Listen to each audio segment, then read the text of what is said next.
All right, I'd like to welcome everybody to the Ojai Unified School District Board meeting. Please stand and join me in the Pledge of Allegiance. I pledge allegiance to the flag of the United States of America and to the republic for which it stands, one nation, under God, indivisible, with liberty and justice for all.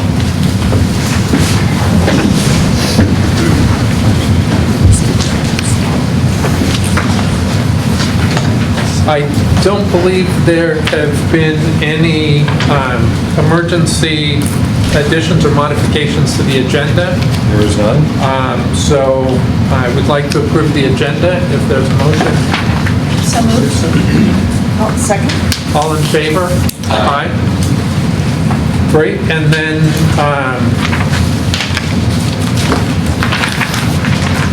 there was a change to the minutes. And I think board members received that. That's in the back as well. I actually have it here. Okay, so on the June 23rd, in the June 23rd meeting, a board member made a really good suggestion for an improvement in the minutes. Item 4.1, a couple there, and if you just pass this down thing, please. So Kathy has constructed these two paragraphs. The original minutes are at the top, with the one sentence in bold, and the suggestion for the change in the minutes is in bold below. It's an amplification of what was said, and I think a better reflection of the full conversation. So I recommend the approval of the minutes with this one change. Could I ask for just an additional change? I appreciate the addition, but I at least had brought up that I thought it would be helpful for transparency to include in future LCAP reporting how many people in fact are showing up at these meetings. So I would have added that. Okay. All right, so with those two modifications, I'll move to approve the minutes for the June 23rd 23rd meeting. and June 30th. And 3rd, yes. I'll second. All in favor? Aye. Great. We miss our student representatives during the summer when they're not here. So we'll look forward to their return soon. Hopefully they look forward to coming back as well. We have a couple of, let's see, actually, Jeff, did you want to talk at the time of the, when the item comes up? Or yeah, whenever it's convenient for you guys. Well, actually, it's coming up next. So why don't you come up and talk about that? By the way, we really appreciate your efforts on the Citizens Oversight Committee, as well as the other members who are here. Yeah, we have a few of them here tonight. Yeah. Josh just came. I'm Jeff Palmer. I'm with the Citizens Oversight Committee. I've enjoyed having the summer off, not a lot of meetings, but a lot's been going on, so we're happy to see that there's been some work going on, and we're excited to get to work with you. A couple of sort of thoughts and conclusions a little bit. Real supportive of the CM selection process. Dave was able to attend the meetings, and he and I talked a few times, and we're real happy with the interactive process that happened, and there's a lot of extensive conversations. We like the detailed scope of work and action plan for the next 12 months and the yearly check-in, on the contract. I think that's a good point in terms of transparency for the public, to be able to report what's been done and how things have been done. We would sort of encourage some master planning where possible. Now the real work gets in, and before we start spending money too fastly, we'd like to make sure that we're thinking about some of the things that are going to affect the overall process. The population and capacity studies have some interesting, information in them. A couple of things. One, I looked at the map in the population study. I live on Encino Drive, and the map didn't go down and include Encino Drive. So I know my kids went through the school, and my neighbors are currently going through the school, so there might be a little bit of a GIS mapping issue. There's a few of us that would like to be on the inside of the line, or maybe you just wrote us out, but that's okay too. One of the important questions that I saw was, maybe we ought to ask the 8th grade parents where they're going to send their kids. Both where and why. It might give us some insight into why parents are making choices before, we see a population decrease. Also encourage some work on the private school impacts, whether they're still sort of pulling kids away, why or why not. And we want to just make sure again that, capacity and population are all folded into a master plan. We're ready to begin work, and I know some roofing and some pool projects are right on track, and we're ready to work with you. So thank you for including us. Thank you for including Dave, and we're encouraged by the process. Appreciate it, and appreciate your insights and comments. Just real quick, Jeff, let me also add my appreciation for your own individual work as chair, and being a great conduit. And I'll introduce, or you may introduce the people who are here on the Citizens Oversight Committee. But I did want to comment on one thing. We actually do a student-by-student analysis of the 8th graders coming to 9th grade. We do that every year. And I'm very pleased to tell you, without giving numbers away, because it might shed light one way or the other on a particular school, the incoming 9th grade actually has the highest percentage of Attili 8th graders that we've had in recent years. So it's really good to see that.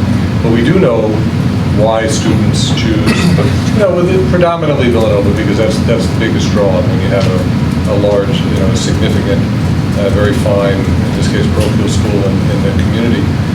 It's a combination of things that you would expect, smaller classes, and there's a religious component to it. Right. There's clearly a peer component to it. So, and there's sometimes a sibling component to it. And there also is an assessment by some families, which is true, that a higher percentage of students graduating from Villanova go directly to four-year schools than ever has and ever will have coming out of Northern. It's just the nature of a public school and a private school.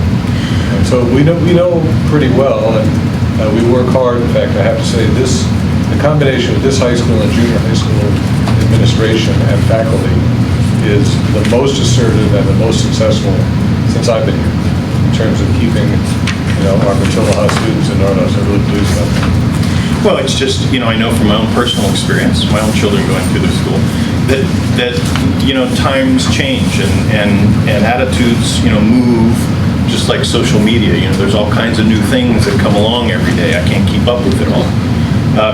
And making sure we stay ahead of those curves, because these curves, once you get behind on these curves, they're very difficult sometimes to nudge them back in a different direction. And I think we have a great opportunity here to do some improvements and a lot of exciting things, but we all have to sort of hold on and work hard through the process. So Thanks. We're ready to do that. We've got a few members here. Dave, Bob Daddy, Phil, and Josh from an architect's office here. So we've got 4 or 5 of us, and we're excited to begin working. It's a quorum. Yeah. Really appreciate all the effort. Thanks for coming. And I think this is a really good transition point. Hank, maybe you can introduce the next topic, 6.1, regarding the appointment of construction manager. I'd be really pleased to do so. And I'll keep this brief. There's a huge amount of material, as Jeff implied, very intense process of sending out an RFQ and receiving responses and analyzing it and bringing in firms, not all firms that responded to the RFQ, but bringing in 5 firms to interview. So Jeff has mentioned Dave Inner as the representative of the Citizens Oversight Committee on our six-member team. Jane and Kevin representing the board, Andy Candwell and Josh Brown, the administration, and I. And You know, I think that it was a very special environment, and I heard this from a number of the firm groups as they left. I don't think they were saying it just to say it, although I'm sure part of it was that. But they had some very nice things to say about the quality of the discourse. So we met with each of the 5 firms among the more than 5 who submitted responses to the RFQ. 4 of the 5 are predominantly or entirely construction management firms. 1 is predominantly an architect firm that does some construction management work. I think it was a consensus of the group, the 6-person team, that 4 of the 5 did very well, and for different reasons in different ways. But the consensus, and a rather strong one, was that Balfour Beatty was the best of the firms, and we chose, as you can see from the agenda, to go with them. As I shared with the board and shared with the Citizens Oversight Committee, I was insistent in my questioning really of Josh that we made a decision, the committee made a decision based as much as possible, aside from the fact that Balfour Beatty had done our needs assessment. They did, and by the way, they did it pro bono. And I can tell you that had nothing to do with their choice. But it was nice of them to do that. It showed their professionalism, it showed their commitment to us. And I believe that while they did have a bit of a leg up in terms of knowing us for sure, compared with the other 4 firms, the knowledge of the school district was not the overriding factor. It helped, but it wasn't the overriding factor. So, as we talked among our committee members, there's some things that emerged that I think are really important as you look at the agenda item. One is that this is sort of new territory for us, and it was quite clear from the materials we received from the firms, and I know Dennis will talk about this and Josh will help him, that to a level of about 10 to 15%, depending on which position you might be looking at firm to firm, that the hourly cost of the Balfour Beatty staff was higher than the norm.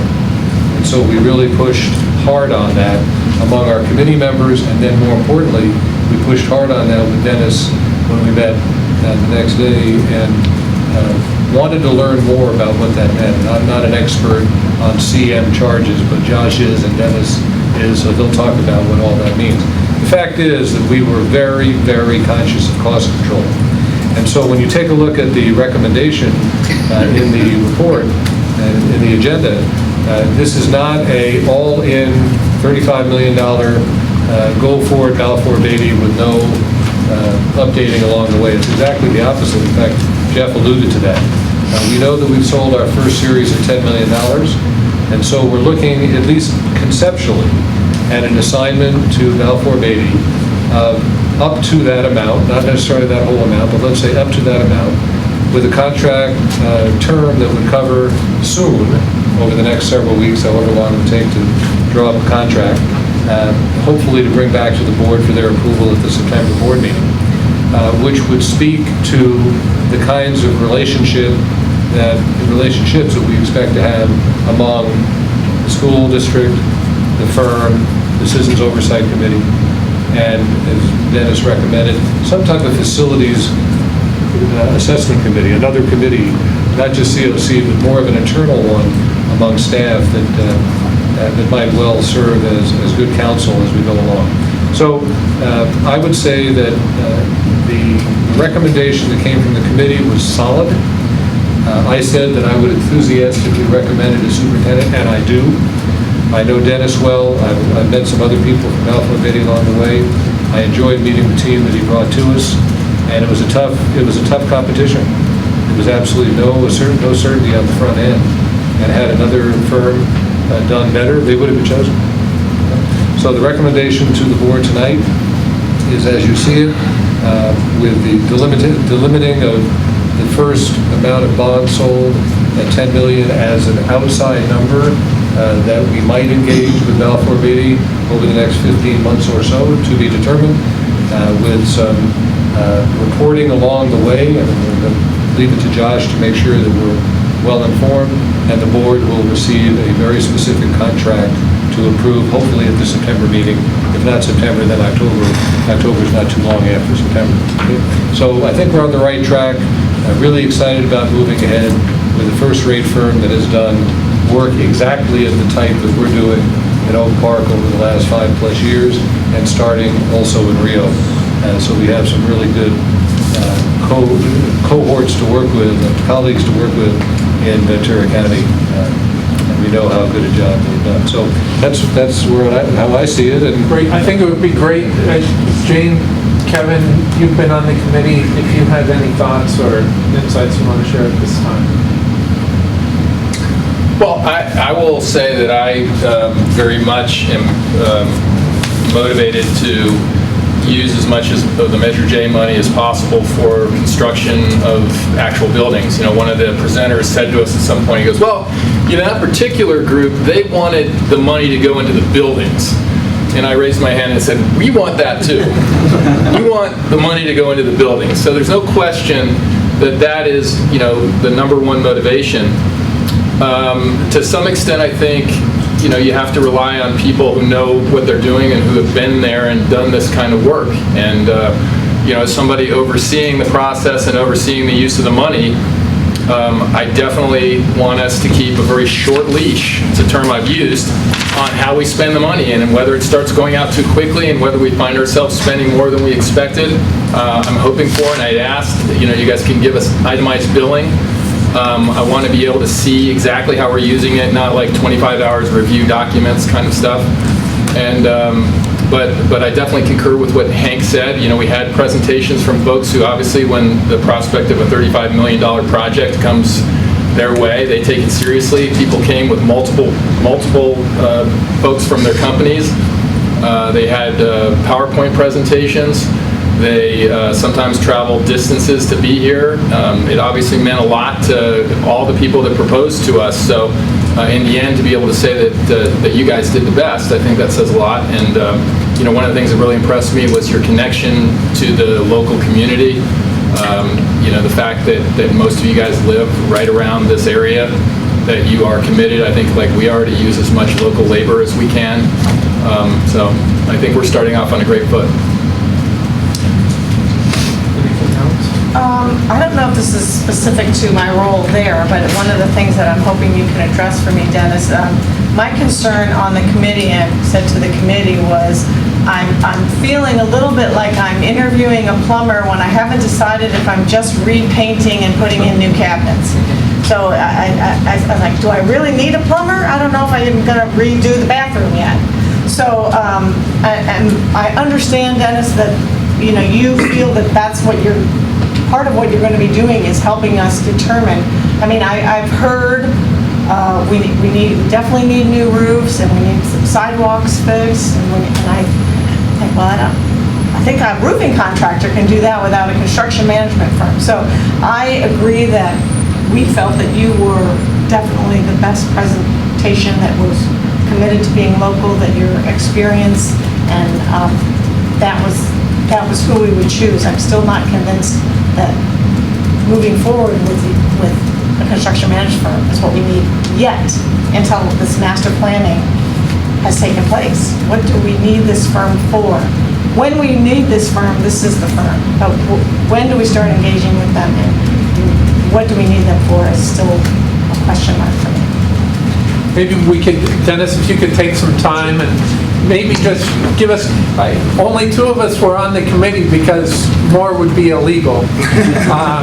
And so we'd love to just get kind of, you know, an overall quick pitch, and then maybe address some of these points, and there may very well be some additional questions. Sure.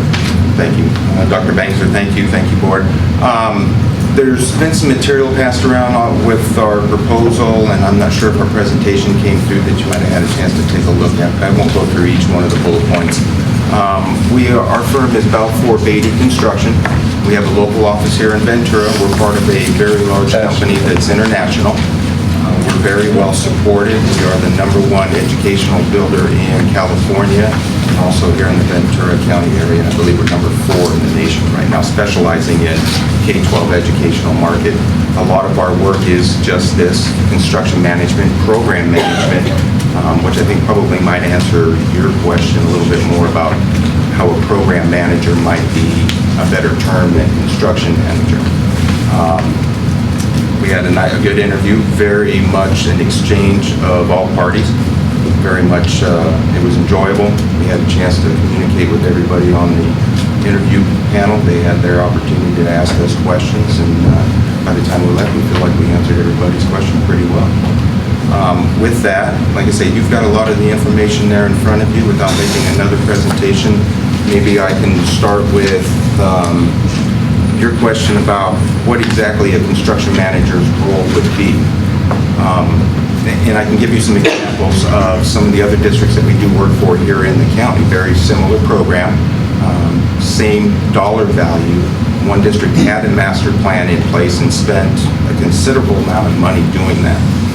The other district didn't have a full master plan in place. They had a needs assessment, understanding that they needed this, and this done at some point in the program.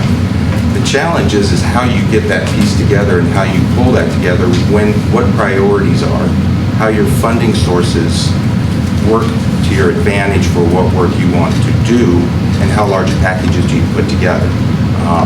Some of these may be modernizations where you take an entire building and modernize that entire building, or as we understand, you have some roofing projects that need to get out of the door extremely fast. That we don't need to be involved with, other than maybe just some guidance, more so guidance on how you want to structure your reporting methods and your funding methods. This being a local bond, transparency raises the level to about 10 degrees from what you're used to right now. All of this has to be tracked specifically, detailed, and with all transparency that you can possibly have. And with that, and that's how we kind of help that program out. There's a lot of different accounting procedures that need to take place for that. COC will be looking for certain financial information that's a little bit more or less than what you're normally used to providing, so we kind of help with that program as well. But the master planning is where we have some expertise in understanding what the workforce market is, how best to package, like I say, your projects, whether they be single projects, how you send them out to bid, how you want to set your bid packages, developing your contract documents so that you have clear, concise information that goes out to all the subcontracting trade workers, so that when you do get into construction, which most of this will probably be summer work, and if you take a look at the $35 million, then you just look at a 5-year plan, you're trying to put in place $5 million, $6 million a year, which is a considerable amount of work, and most of that's going to happen within 90 days during the summer when you do your bulk of the work. It's the planning to get to that, to make sure that when that first day of school is out, you're ready to go, parts and pieces are in place, and when kids come back to school, everything is buttoned up, ready to go. So that's kind of how we operate as a construction manager. But I would agree, roofing projects, things like that, we'll be there to assist. We can toss ourselves in if Josh needs a little bit of help watching some of the different job sites, if there's multiple roofing projects going on. But other than maybe a quick bid package and making sure that all of the paperwork is in place, we have to also consider matching funding. Although it's not on the state budget right now, but there's a possibility there. We want to make sure that all your paperwork is in place to go after matching funding for any of the schools that qualify for modernization. So that's the other piece of what we'll do in the background. Did you talk about the closeout process too? That was a Closeouts, big part of it. yeah, and closeout's one of the challenges that the district has right now. In the previous bond program, there wasn't a lot of attention made to closeout. So you've got about 30 different DSA applications that are not closed yet. Dennis? Yes. Just, I've been DSA. sitting in on this for 2 days, Yeah. and so has Jane, and obviously Hank has pre-experience, but I think our audience, most of our COC members may know about this, but can you say, what is DSA and what is a closeout? DSA is Division of State Architect. They are the overruling structural, fire, life safety, and ADA compliance review board. Much like you have a city building department, this is the state version, Division of State Architects. They are located in Los Angeles, San Diego, Sacramento, and San Francisco. They provide construction oversight, inspection oversight for all school projects. Again, for ADA, access compliance, fire life safety, which would be fire alarms, fire sprinklers, exit routes, things like that, code compliance, exiting, and then your structural, which is obviously the structural component as well. You are required for any particular projects that hit upon any of those three areas and/or a certain dollar value to submit to DSA, and that is followed with, or actually is submitted by an architect with the stamp. They're the only ones qualified to submit to DSA. That opens up a whole review process, can be lengthy, a lot of back and forth. You cannot go to construction until you have DSA approval. Throughout the course of construction, you have DSA inspectors. The district will need to hire 1 or 2 or 3, whatever it may be necessary to keep up with the workload, DSA certified inspectors. Along with that, you have special inspection firms that follow in behind to do special inspections to keep that separate. Once you get through a project and you get to a point of occupancy, there's a closeout procedure that takes place. All your inspection requests need to be signed off, and they have a whole new program now. It's an online program. All of those need to be signed off. The inspector is responsible for allowing you occupancy into the building. Part of within that closeout is all of the test results. Any change orders need to be board or DSA approved. Any amendments need to be DSA approved. And a final set of stamped documents is what you receive, and a letter of certification stating that that building or that portion of building that you improved has been cleared by DSA and closed with certification. Without that, the board is liable. For any project that's not DSA approved, the board becomes liable for that. So it's very, very important to you folks to make sure that all of these DSA closeouts take place. Now, that's a whole course of construction. There's also the whole front end on it, the approval process, the submittal process, and it's a very, very long process. They are speeding things up. They've become very cooperative. They've really reached their hand out to us folks in the trade and said, hey, how can we make this faster? Also to the architects, hey, how can we make this faster? And it's becoming much more streamlined, much more collaborative, which is good to say. That being said, the pass bond program didn't have that oversight. And at the time, you could still sneak in and occupy a building. And you could still do other work while you had DSA open applications. DSA has said no longer can you do that. You cannot do any work on a campus that requires DSA approval. Work that requires DSA approval other than a roofing project wouldn't require DSA approval unless you're doing some structural modifications. They will not allow you to move forward on anything on that campus until all past DSA applications are closed with certification. We've had the ability in our relationships with DSA to maybe skirt that, maybe find some ways to collaboratively come up with, hey, this has to happen. This is a fire life safety issue. We need to get this fire alarm system in. We understand we have some DSA open issues. We're working on that. Can we come to terms and maybe move forward?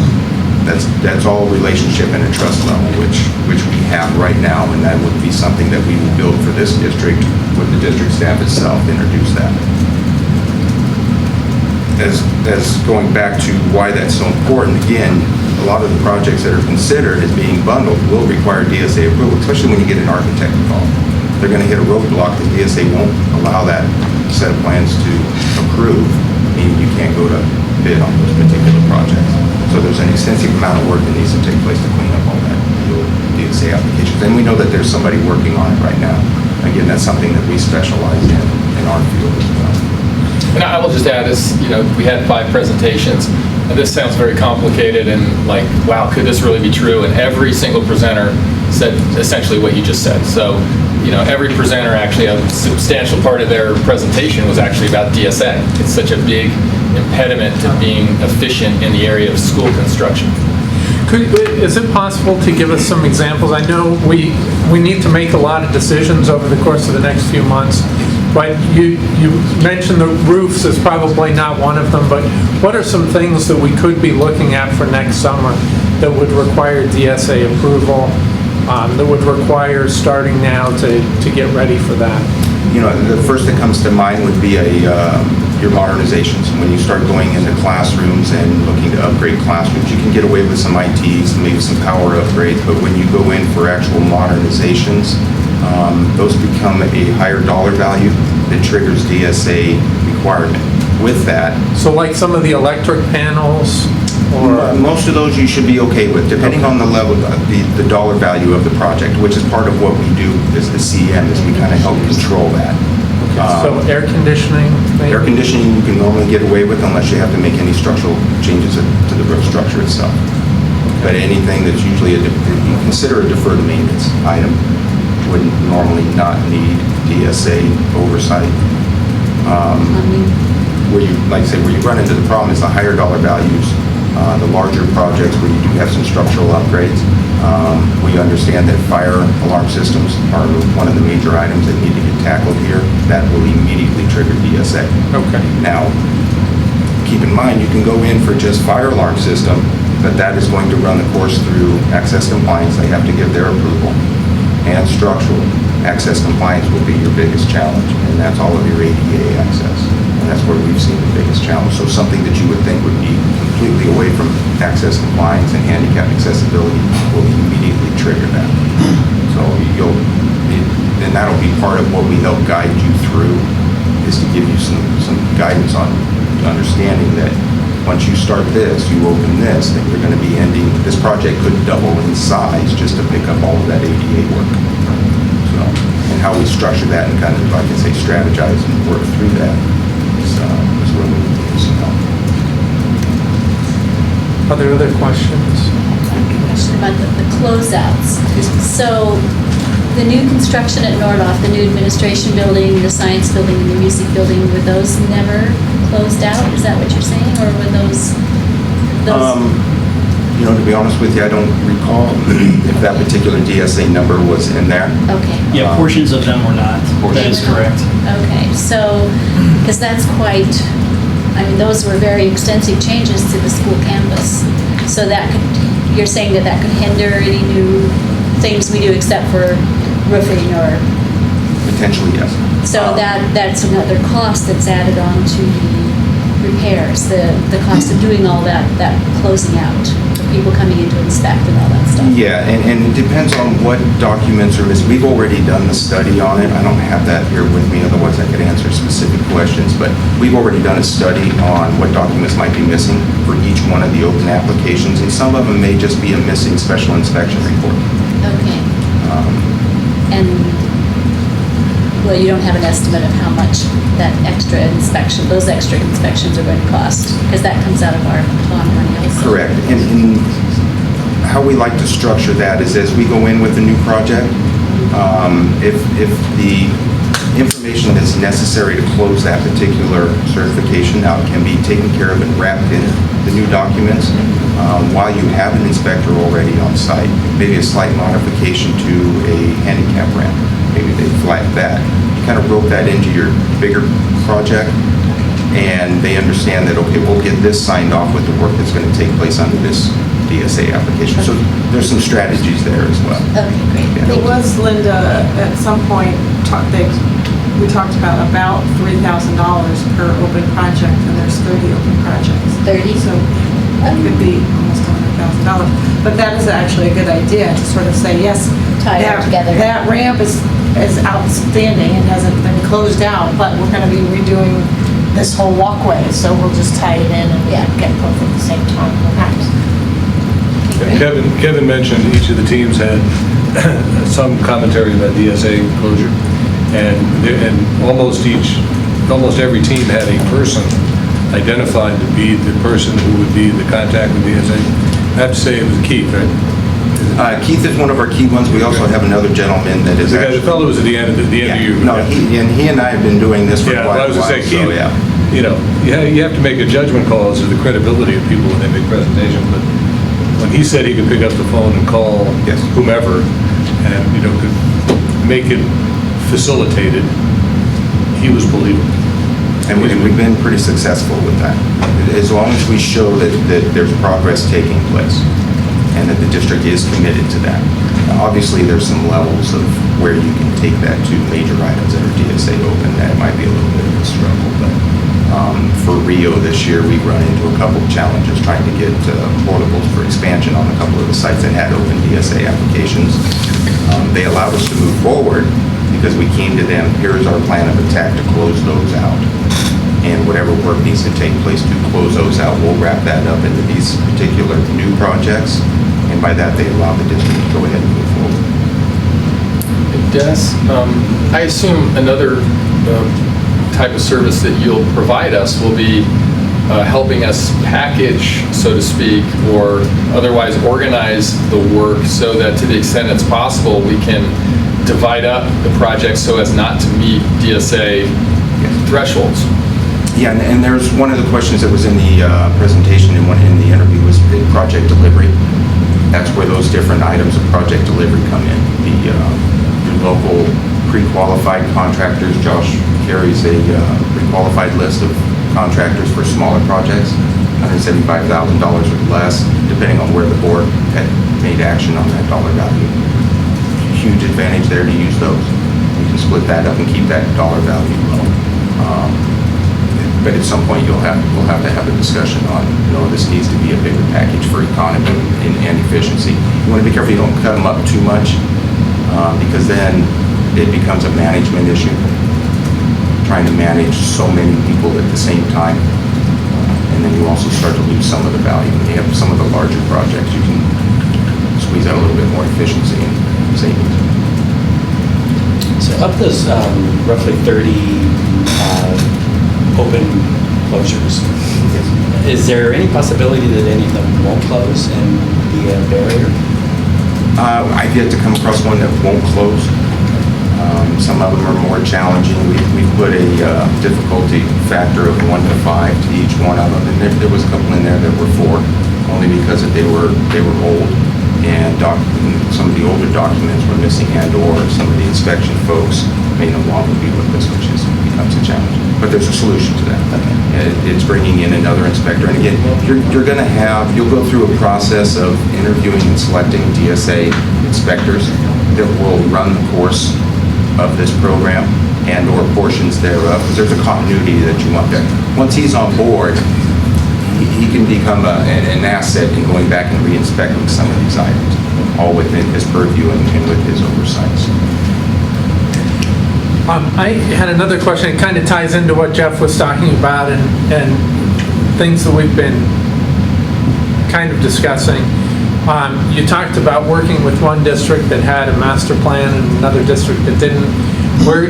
Maybe we're in between where we're going to be talking later in the meeting about a potential committee to study K through 6 space utilization.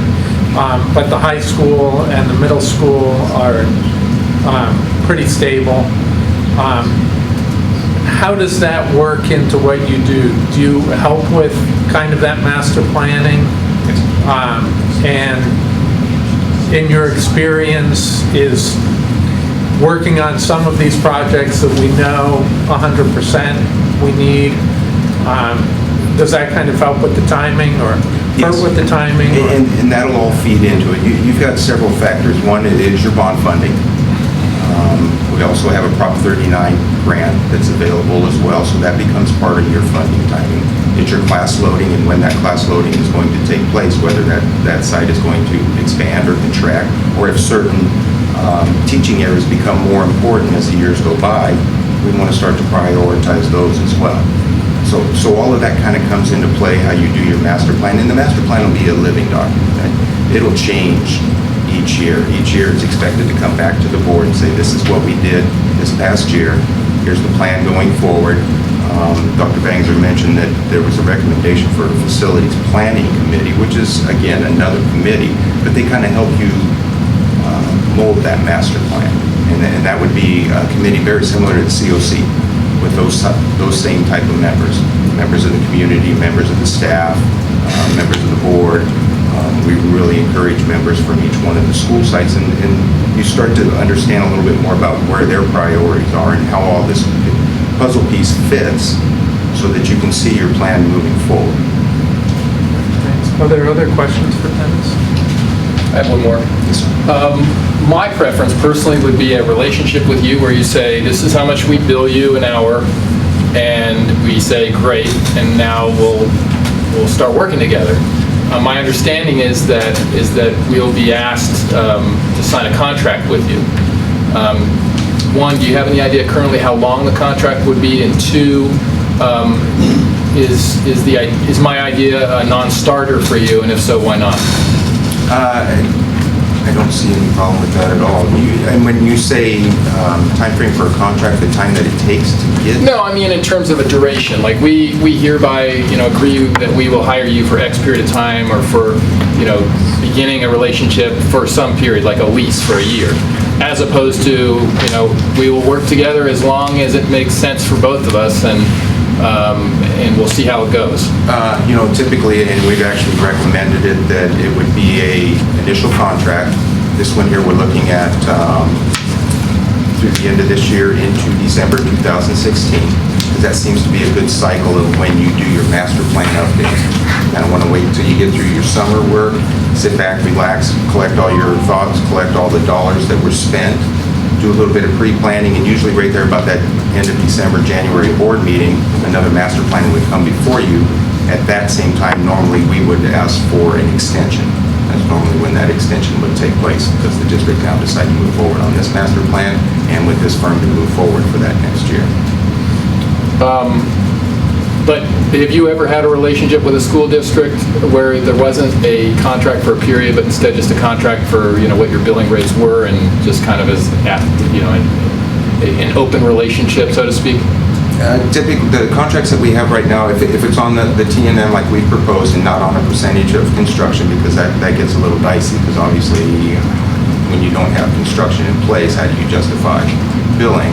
Is normally just is the T&M. As necessary, we understand that the district here is unique, and you have a Josh who can handle a whole lot of it. I think I'm not quite sure what the question is, but it's I guess I'm just saying, rather than we will have a contract for this period of time, we just say, we agree to pay you your rates. A set value. And, no, just your rates, but we're not committing to a set time. Normally, it would be a base contract with language in there that the district, after a certain amount of time, has the option to either continue the relationship or terminate it that way. And I'm sorry, by the way, I'm sorry for putting you on the spot. That's okay. It just occurred to me, and we're going to be getting that proposed contract, and we'll be able to vet it and have conversations about it. So I just wanted to get your perspective. I'm sorry, Jeff. Isn't that somewhat of like a severability clause is kind of what you're talking about? I guess, I guess part of it is we'll see the contract and ask questions. But yeah, I just kind of wonder about a term that is, okay, through December, I'm committed to you as my construction manager, as opposed to, not a commitment to you to December. Just a commitment to pay whatever you do when we ask you to do it. And then if we decided to change direction at some point, we wouldn't be committed to December. Essentially, the preference being lack of commitment. Yeah, and there's normally language in a contract for such a case. Sort of what Jeff said. Yeah. And we talked about that in that follow-up meeting the following morning. And we also talked about sort of an annual concept, right? And you just put some details on it why November, December, after summer work makes sense. So I'm starting out with the assumption that there will be a term, but it'll be short. It's probably shorter than, I bet, the majority of your contracts. I bet the majority of contracts aren't annual contracts. Locally, that's kind of how we've set Is that it right? up. Okay, good. Yeah. Okay. And a lot of them are. Like I say, you have your base services, and then the district has the option to move forward on a yearly basis. Okay, good. Well, thanks. Okay. I really appreciate your sharing with us. Thanks a lot. Dave, I don't want to put you on the spot, but you were on that committee. Do you have any comments or thoughts? Or? No, I mean, Hank summed it up really well. Great. Gave a really good summary of the meetings. It was a pleasure to be included, and I appreciate the opportunity to represent the citizens committee in that regard. Terrific. Well, thanks. Thanks. Good. Okay, so. All right. So we're being asked at this time to appoint Balfour Beatty as the construction management firm and authorize And authorize our superintendent to work out a contract with the firm. To be brought back here for approval. Right. That we would review before it's signed. I move approval of Balfour Beatty Construction, getting a contract. A second. All in favor? Aye. Aye. Thank you, Dennis. Good to have you again. Okay, really appreciate it. Look forward to working with you. Great. All right. Yeah, the conversation was stimulating, so I didn't notice the temperature, but as soon as we stopped talking, it hit me. Well, that was just the pressure we were putting in. Are you cooling it down back there? That was part of our strategy. All right. First project for Belgium. Make the air conditioning worse. Yeah. Moving on to 6.2, the Delinquent Group Study and Enrollment Analysis. Thank you. Okay, well, absent missing a couple of streets, we'll get a, no. Encino is one of the boundary streets, and Encino has actually increased in size since the boundaries were set. A lot of it is out of the district. Oh, thank you, Ms. Ojai. And Kathy knows all things Ojai. Anytime I have a question, she helps me. Anyhow, back to Larry. So let's go back a number of months when I presented the idea to the board, actually to support an agenda item that appears tonight for the potential construction, and we'll decide how we do that construction of a 7-Eleven committee. If you took a look at the recommended materials for a 7-Eleven committee, there are two that stand out at the very beginning. One is an enrollment study, the other is a space utilization study. And so with tonight's presentation by Larry, following his presentation on June 30th, we now have both. And I appreciate that. I've enjoyed working with Larry and the Delinquent Group. What you see here, and I won't steal Larry's thunder, but you can see that we have a relatively flat future, if you will, enrollment-wise. Once we dip a little bit more over the next decade, we know about the space utilization, various ways of looking at 25 to 1 and what that means in our various schools. So Larry, it's a pleasure to have you back. I know you have a PowerPoint that excises from the longer report the predominant slides that you want to talk about. You have copies of your full report for members of the Citizens Oversight Committee, anybody else who'd like one. And welcome back. Thank you, Dr. Benzer, members of the board. Just skip right ahead to the map that we're going to, in response to Mr. Palmer's comments, we'll review, and we'll have Mrs. Smith here make sure that it's accurate.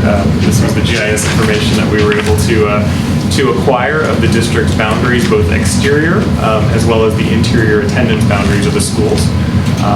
As you'll see later on, these attendance boundaries are there, but there's a lot of movement within the district as parents and families and students find the schools that are the best fit for them within the district, and also for students from outside the district. But these are at least the established attendance boundaries for the 5 elementary schools. Obviously, the junior high school and the high school having just the district as their attendance boundary. Going into slide 4, we have when you're trying to figure out where you're going in the future, you always have to look at where you've been in the past. And this is the picture of the district's enrollment trend since 2000-2001. A loss of a total of just under 1,500 students translates to about a 36% loss in student enrollment over that 14-year period. An average of about 3% per year. And you can see that slope is, it started off a little more dramatically and is almost kind of leveled off the last couple of years. You can see that the high school enrollment, for example, has decreased by 38%. The middle school or junior high school enrollment, has decreased by the largest percentage at 43%. The elementary school at 34%. So a little bit of fluctuation in where those growth and declines have been. And you can also see where those declines trail each other. So the elementary school level enrollment was the first to see the decline That feeds up to the junior high school and high school level, to the point where our projection, stealing my own thunder, is showing that the elementary school enrollment will decline a little bit more over the next several years, and then maybe do a little bit of a rebound and be relatively stable. But those lower class sizes that you're seeing now will feed their way up to the junior high school and high school level to produce the overall decline in enrollment going forward. This So is the graduating classes are bigger than the ones that are entering kindergarten? Yeah, this chart here will at least show you by high school level, and we'll show later on the K through 12 enrollment as well. But this will show you by school what each of the school enrollments have done, what the average or what the annual loss in student enrollment was, and percentage-wise as well. But you can see that there's been a loss of about 100 students per year, plus or minus, is about the average over the last 14-year period. And again, overall about a 3% average, but you can see in this last year, or the last year especially, a slowdown in that decline to a degree in terms of absolute numbers. One of the drivers of that decline this past year, though, was the incoming inter-district transfer students. These are students who live outside your boundaries and are coming into the district to attend your schools. And you can see that as an absolute number, that number has declined by about 100 students over the 4-year period that we had student data to geocode into our system. And as a percentage of enrollment, they've also declined from about 15% to now just about 12%. You can see that most of that decline has been at the elementary school level, with the high school in the last year seeing the decline of about 25 students in terms of the incoming inter-district transfer students. So that's one of the drivers of the decline the district has seen. Thank you. The other trends that you watch as a school district are your movements internally, where students reside versus where they choose to attend school. And we shared similar information in June when we presented the capacity study, but this is based on actually geocoding the students' enrollment, and this is based on the October roughly time period of enrollment. So if you go down, you can see school of attendance. This is just for the elementary school level. So this is the boundary that they attend, or they reside within. So first row, Miners Oaks Elementary School. And if you go across, you see that there are 414 students who lived within the Miners Oaks Elementary School boundary. 229 of them attended Miners Oaks, 85 transferred to Miramonte, 30 transferred to San Antonio, 1 to Summit, 69 to Topa Topa. So you can see that there's a good amount of movement of students in the Miners Oaks boundary to other facilities. Now, if you were to go down, if you go down the Miners Oaks column, this tells you of the students who are in the seats at Miners Oaks in the school year 14-15, what boundaries they came from. So again, the same 229 came from within the Miners Oaks boundaries, 40 transferred over from Miramonte. So you can see Miramonte gains about 45 students in that trade with Miners Oaks. And then the next big school is Topa Topa. So there's 14 Topa Topa students transferred into Miners Oaks. And again, you can see that trade is about 55 students in favor of students going into Topa Topa. So 318 students in the seats and 414 students in the boundary, a net difference of 100 students in looking at attendance versus residence. The opposite if you were to look at Topa Topa then. So there's 370 students who reside within the boundary and 470 students in the seats in 14-15 school year. And you can see then where all these students are coming from, what boundaries. Again, those 69 students from Miners Oaks, 35 from Miramonte, 26 from San Antonio, and then the 36 students from outside the district. So that gives you a picture of the movement of the 1,350 students at the elementary school level within the school district. And this is, and just to, I had a lot of questions last time, is this common within school districts? And this trend of movement of students is very common within school districts, more and more common, as school districts realize that the best way to retain students is to allow them to go to the school within the district that they would like to go to. So offering options, allowing those students to move within the boundaries certainly is something that It helps in the retention of students, helps in the programs. So it's completely normal to see a lot of movement at the elementary school level, and especially in a community as compact as Ojai, where each school really isn't that far apart from each other, and there's parents traveling in different directions to get to work. So that number of transfers is not out of the norm for a school district of your size situation. So that's a little bit of the current state of things and where the district's been. The next process is just to discuss how the enrollment projections were prepared, what are the factors that go into it, and the methodology of it. So obviously we're starting with the 14-15 school year as our base enrollment. And that's going to be outdated in about a month and a half when the October enrollment is realized. The next is we looked at cohort survival factors. Sounds a little dire when we use the word survival and talking about students, but this is just the propensity of students to move from first grade to second grade to third grade within schools within your district. This is measured based on looking at 4 years worth of student data and creating a weighted average of that trend of increase or decrease from one grade to the next, and we'll look at those numbers in a moment. And you'll see also we've calculated 2 different cohort survival factors for the district. The next is birth rates, and this looks at the historic projected number of births within the school district, within the county, and then you'll see that we've taken a regression analysis to identify the relationship between births in the city and the county, and identified a birth rate trend based on those 2 numbers. With districts experiencing declining enrollment, there's really 3 types of declining enrollment you can see. You can see declining enrollment due to the fact that you've had lower births, that people are staying in their homes, that there isn't a lot of housing turnover. You can see, so that's one type. You can see declining enrollment because people are leaving a community. You have negative cohort survival factors across the board.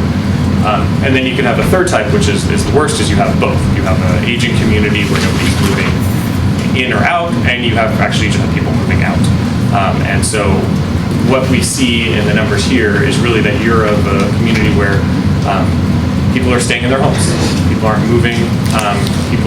So therefore there's no place for people to move in. The birth rates have shown a general decline over the last decade plus. And so you're not seeing a situation where people are leaving the school district from over the summer and choosing other places to live. It's just an aging of the community, which looks, based on the birth rates, to that slope of the line may be becoming less steep in the downward direction. Can you explain what's causing that to be less steep? Sure, and we'll get to those births in the next slide, and you'll see that there's been some kind of stabilization in that information. So these are the cohort survival factors that I was mentioning. You'll see that we have them by school level, elementary, junior high school, and then we also have done that for the inter-district transfer students because they make up a good percentage of your enrollment. We looked at them separately. So you'll see, for the most part, your cohort survival factors across grades K through 8 are about 1. So 100% means that 100% of your first graders become second graders. Anything over that means you may have some movement into the district. Anything less than that means you have some movement out of the district. And for the most part, you're right around 100%, a little bit less at the K to 1, and that has a little bit to do with the TK program, where students are in TK or in kindergarten, if you will, but there's really 2 years. So they're in kindergarten for 2 years before they progress to first grade. You see some growth a little bit as you go into the junior high school level. Within the district students, you see a little bit of a decline that we've heard about from the junior high school to the high school level. What's interesting is if you look at the row below that, that's offset by the increase in the number of transfer students that you receive from the other districts at the 8th to 9th level. So you have junior high school students outside your district that are coming to you as high school students that you didn't have before. And so we're factoring in that growth at the 9th grade level from outside the district. That has been the historical trend within the school district. And then in terms of the in-district numbers and out-of-district numbers at the high school level, you generally see numbers of about 1 or less from the 9th to 10th, 10th to 11th, 11th to 12th as students progress through high school. Those are fairly common numbers there. Why do you think junior high school seems to be another area where folks leave. Between, Sophomore and junior year. okay, we've seen that in different things. One of the, you have students who will come to Chaparral instead of going, continuing at Nordhoff, so we take those students out of the projection there in terms of being Nordhoff students. High school is Nordhoff. This high school is Nordhoff? Right, but those students will go to Chaparral instead, maybe into their About 30 a year. junior year, so you lose some Junior year. students. 30 in each junior year, move to senior year, another 30 become juniors. So there's 60 together. Well, it could be 40, 20, 35, 25, but 60 You mean altogether. there's 60 students at Chaparral? Yes. But that happens at junior year? Yes. Yeah.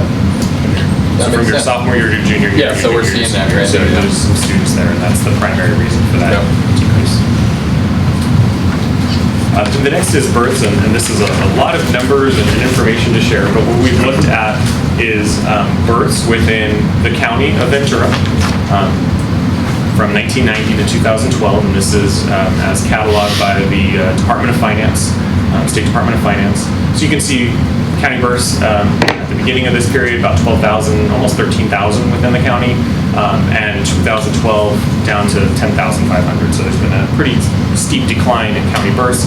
As a whole, the county of Ventura has been aging, countywide, with some exceptions in the Oxnard area, but for the most part, even the what we would call the West Valley, but what is Eastern Ventura County, is seeing some decline in aging in population.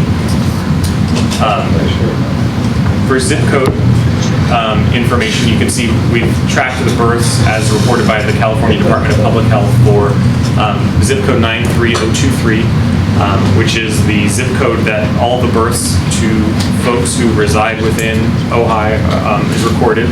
I know there is also 93024 as a zip code within the city. My understanding is that's primarily a business and P.O. Box zip code, and that residences are tracked under the 93023 zip code. The California Department of Public Health had no record of any zip code births for 93024. So all the births in 93023 should encapsulate all of the city of Ojai. Kathy, what about Is that correct, Kathy? I think there are a few 93022s, but not significant. Okay. Over into the Oakview area. Oakview, Rancho Matillo, I'm not sure if they're 22 or not. I don't think I so. thought the whole subdivision up Santa Barbara Street was 22. Across from Saddle Mountain. Some of it, no, some of it is, but not all of it.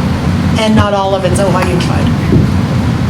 That would probably be good for us to find out at some point, how they, district boundaries coincide with the zip code. Yeah, that would be interesting. I wonder how many non-93023s we have. We probably have that in our Absolutely, would have that in the database. We'll check that out. That's a good question.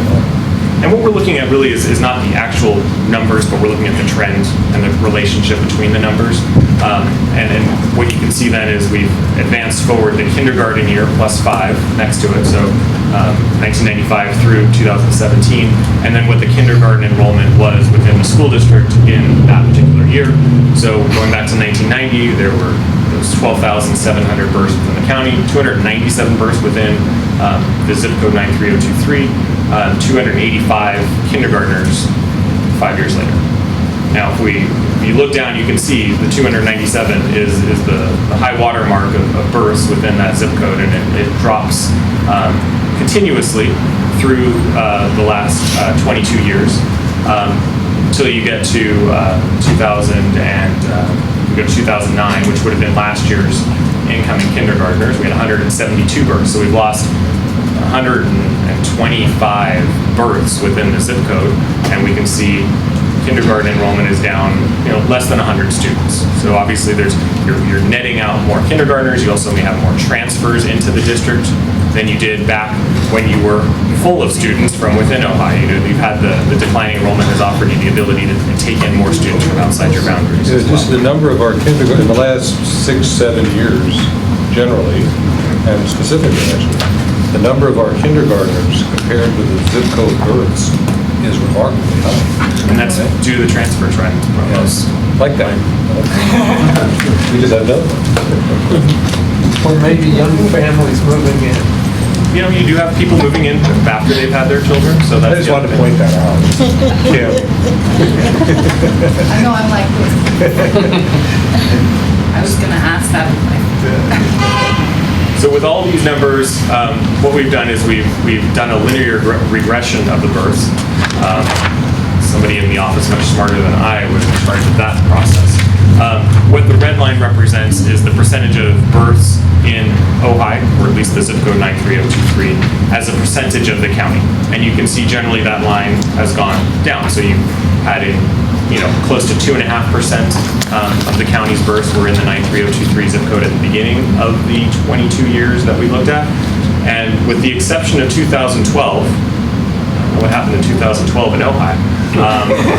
But there was a little bit of a bump, and so that line doesn't maybe it was a cold winter. Not likely.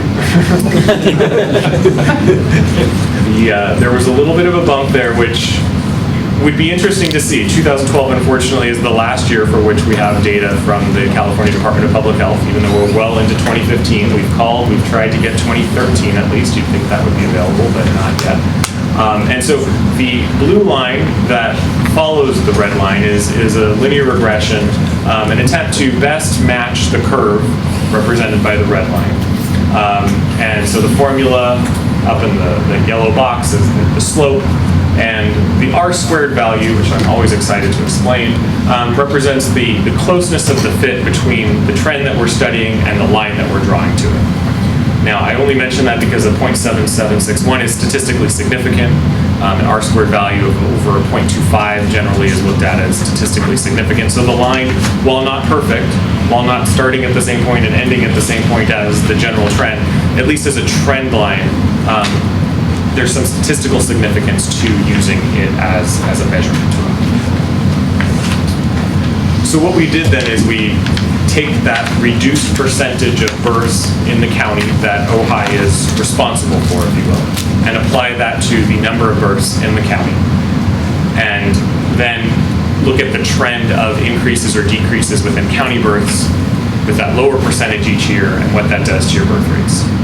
So wave the magic wand and you can see that 2012, the last year for which we have zip code births, is the good year with that increase of 35% over the prior year. And then from there on out, we're at about 97, 96% of the previous year. So just a decline in births. You lose three out of every 100 kindergartners to that declining birth rate each year. And obviously that has a compounding effect as you go through the projection period. But that's based on this analysis, what we're showing as the change in births and as that impacts the kindergarten enrollment going forward.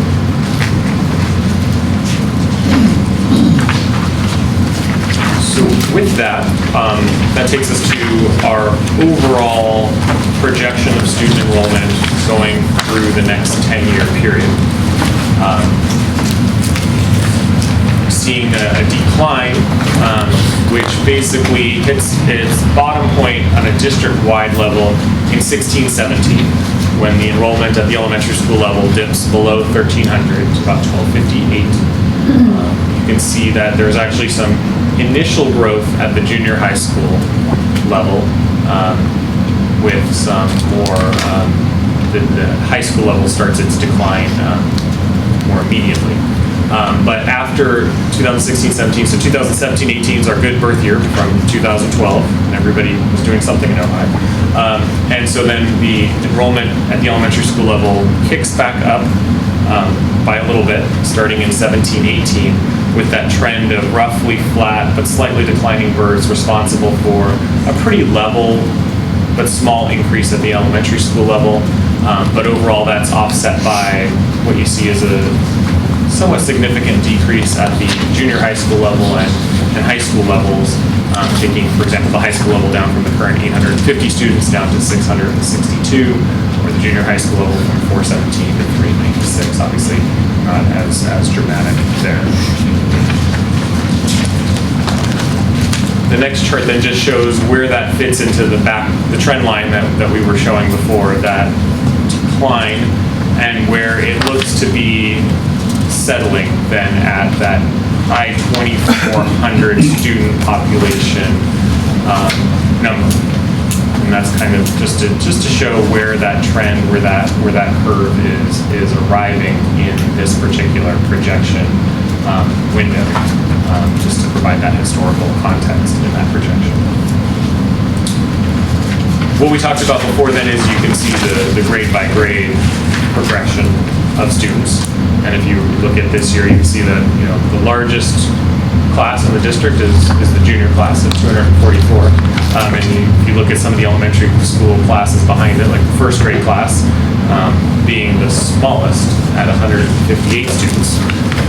That explains, as you take those 158 students forward, for example, from first grade, you can see that they become 164, 159, I lost track there. That's why I was going quick.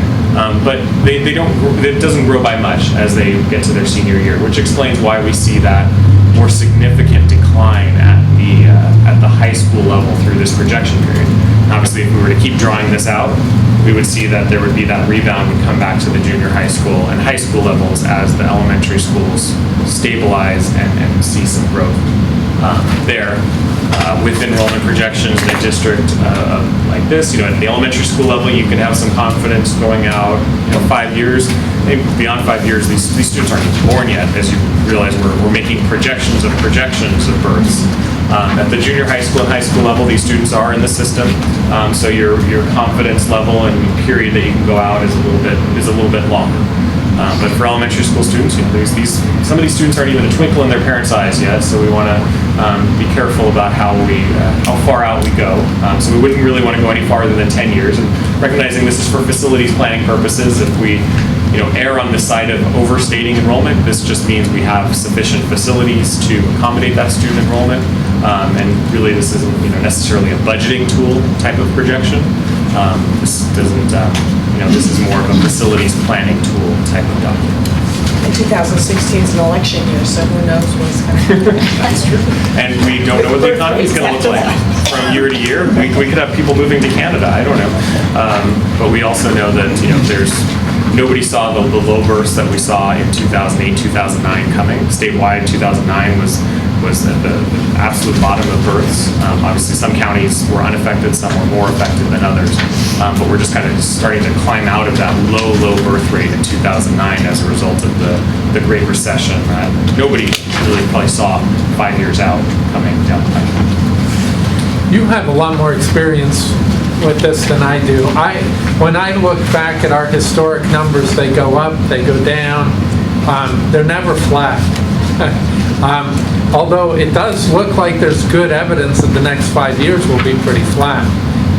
With other districts, are there districts that are flat, or does that just happen when you apply math to historical numbers? That generally is the kindergarten class is what's going to drive a lot of that projection. And when you take, I guess if we were to go back a couple of slides, that number, or even the number of births, is pretty volatile. When you're in a district of this small size, the number of births from year to year is going to vary a lot more than it would be in a larger area. And you see the county, while it was a trend, you don't see as dramatic of a decrease or increase from year to year, where here we saw 172 down to 148, down to 137, up to 185. Those are some pretty dramatic swings.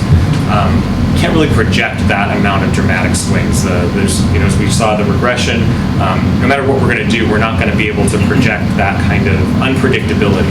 So the projections tend to project based on assuming some level of stability in those numbers, but to the extent there's some radical differences, that's something that statistically you can't really predict. But that was why bringing in the county helped, actually. Yeah. Steady it. We're in the smaller district, kindergarten, and therefore sort of driving out a number of years. The enrollment in that small district be driven more by real estate issues also. I mean, if you're in a bigger community where you have a broader array of real estate from which to choose, right?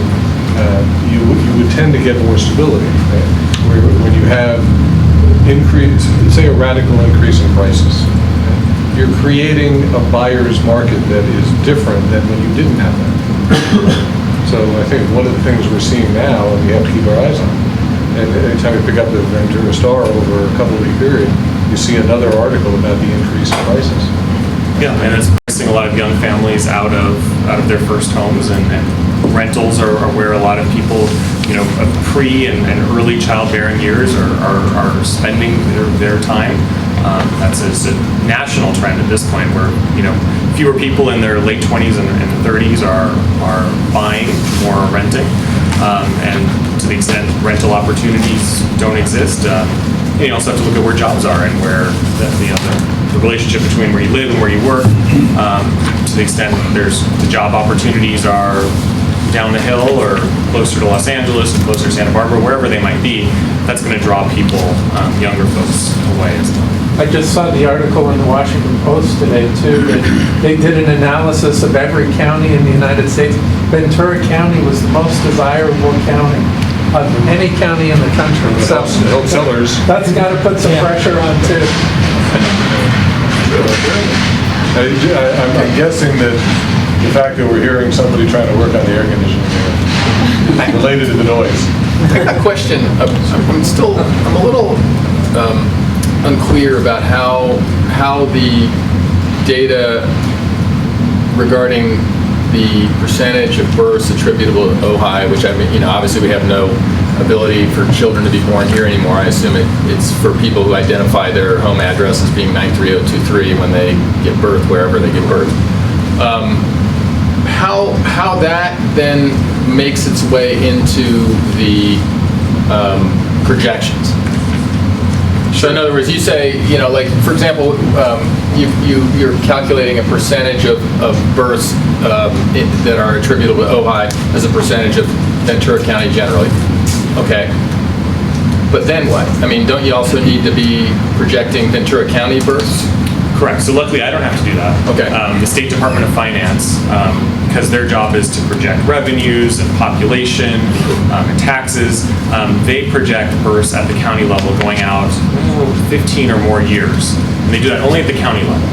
And that trend there at Ventura County is kind of reached the bottom, and it's going to start turning around and increasing. So if we, in a first draft of this, to be honest, we used the Ventura County birth rates, and it showed a rosier picture of what your projected enrollment would be. And based on feedback from Dr. Bangser, from Mr. Cantwell, we took another look at these projections in light of the older population as within Ojai as opposed to within the county at large. Thought it made more sense to use this level of analysis to track. We know that the percentage of births that Ojai makes up of the county are going to decrease. We'll apply that lower percentage in each year that we're projecting into the projected enrollment or to the projected births in the county by the Department of Finance. So that's what produces that 0.96, 0.97, 0.98 number. We're taking each year, we're figuring out what the pie is for the Ventura County from Department of Finance, and we're applying a smaller percentage of the pie that Ojai represents, and then calculating a number of births that could be happening within Ojai, and calculating a percentage change in each year based on that projection. So before you changed it, were you guys just flat out saying, well, if Ventura County is going to increase, then we just assume Ojai goes as Ventura County goes? Is that what you're saying? That's one of our ways that we've looked at it in a lot of districts. They aren't as unique. They are more similar to the rest of the county than Ojai may be within Ventura County. Yeah. And so that was the feedback that we received from staff that was valuable and helped produce what I think is a better projection on a final draft for your review. And then how, it's not clear to me how then, once you've determined what you project the birth rate to be, how then do you decide how many of those births give rise to kids who show up in kindergarten? So we just look at the change in the birth rate. So if we go back to this slide, we had 189 kindergartners this year. Mm-hmm. We're going to apply that, since I have this open, I can find it. Next year's factor is a 0.86. So we take that 189 and we multiply it by a 0.86. Now, it doesn't get us 179, because the other thing that's going on in the projections that is explained in the report is in this particular 14-15 year, the number of incoming kindergarten students from outside the district was well below what had been the average from recent years. So we applied a weighted average incoming inter-district kinder enrollment to that, so that we increase the kindergarten slightly next year based on what had been the historical average of incoming kinder classes. So that 0.86 gets multiplied by that 189, and then we add in a couple more projected kindergartners from outside the district to get to the 179. And then that 179 gets multiplied by the 0.925 from birth rate to get to 168. And then that 168 gets multiplied by the good year births at that 1.35 number to get to the 2.17. And then that gets multiplied by the 0.96. So you can see each year then that gets multiplied by the 0.96, 0.98, whatever number it is, to slightly reduce each year's kindergarten from the prior year's kindergarten by about 3 to 4 students per 100, so about 6 to 8 students. So that would imply that the assumption is that whatever else is driving how we get kids, that's probably stays the same. The thing that's going to change is going to be the birth rate. Right, that the birth rate's driving the kindergarten change, and that the cohort survival factors that we've calculated based on the last 4 years worth of enrollment history is going to continue that trend. Whatever as well. that trend, yeah. So that the trend within the community is going to stay the same. The number of births that are bringing new kinder enrollment is going to follow that trend that we know from city births is down, down, up, and then what we're projecting is gradual decline. And if Dr. Banger's right that a big driver would be real estate prices and those go through the roof, we could be in a very different situation. To that extent, increasing real estate prices, you could see people who may be staying here now, may be, economic incentives for them to leave, and maybe those people who are coming in have older kids. So you may see a different trend than this, because you may see more junior high school and high school students come into the picture because you have more established families who can afford those higher prices, buying from people who would have been happy to stay here had the financial incentive not been so high for them to move elsewhere, assuming they didn't have kids. Thank you. Great. Are there other questions? Thank you very much. That was, and for those who are watching on TV, it's hot here. So kudos to everybody who's hanging in and Keeping their jackets on. yeah. And I want to make another point that's obvious to you and me, but maybe not to everyone else. The report you gave us is much more detailed than this. Absolutely. And had I been a better reader, I would have understood everything that you just told me, but I appreciate you explaining it. Appreciate the opportunity. Very helpful. Thanks a lot. Okay, great. Moving on to item 7.1, and I think we can take 7.1 and .1.1 and .1.2 together. We have provisional internships for a special ed teacher and for a PE teacher. We're asked to approve these applications. Do we? Move approval? I'll second. All in favor? Aye. Okay, and then moving to 7.4.1.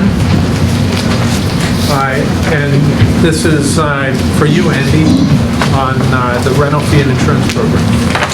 Sure, well, I believe you have some materials before you. When I started on here 3 months ago, one of the priorities that Hank and I discussed was to really take a look at our facility rental policy, facility use policy, and decide if there was something possibly better. We had conversations between ourselves with other stakeholders, including some of the school board members, and before you was a recommendation that actually came from a school board member in connection to these conversations.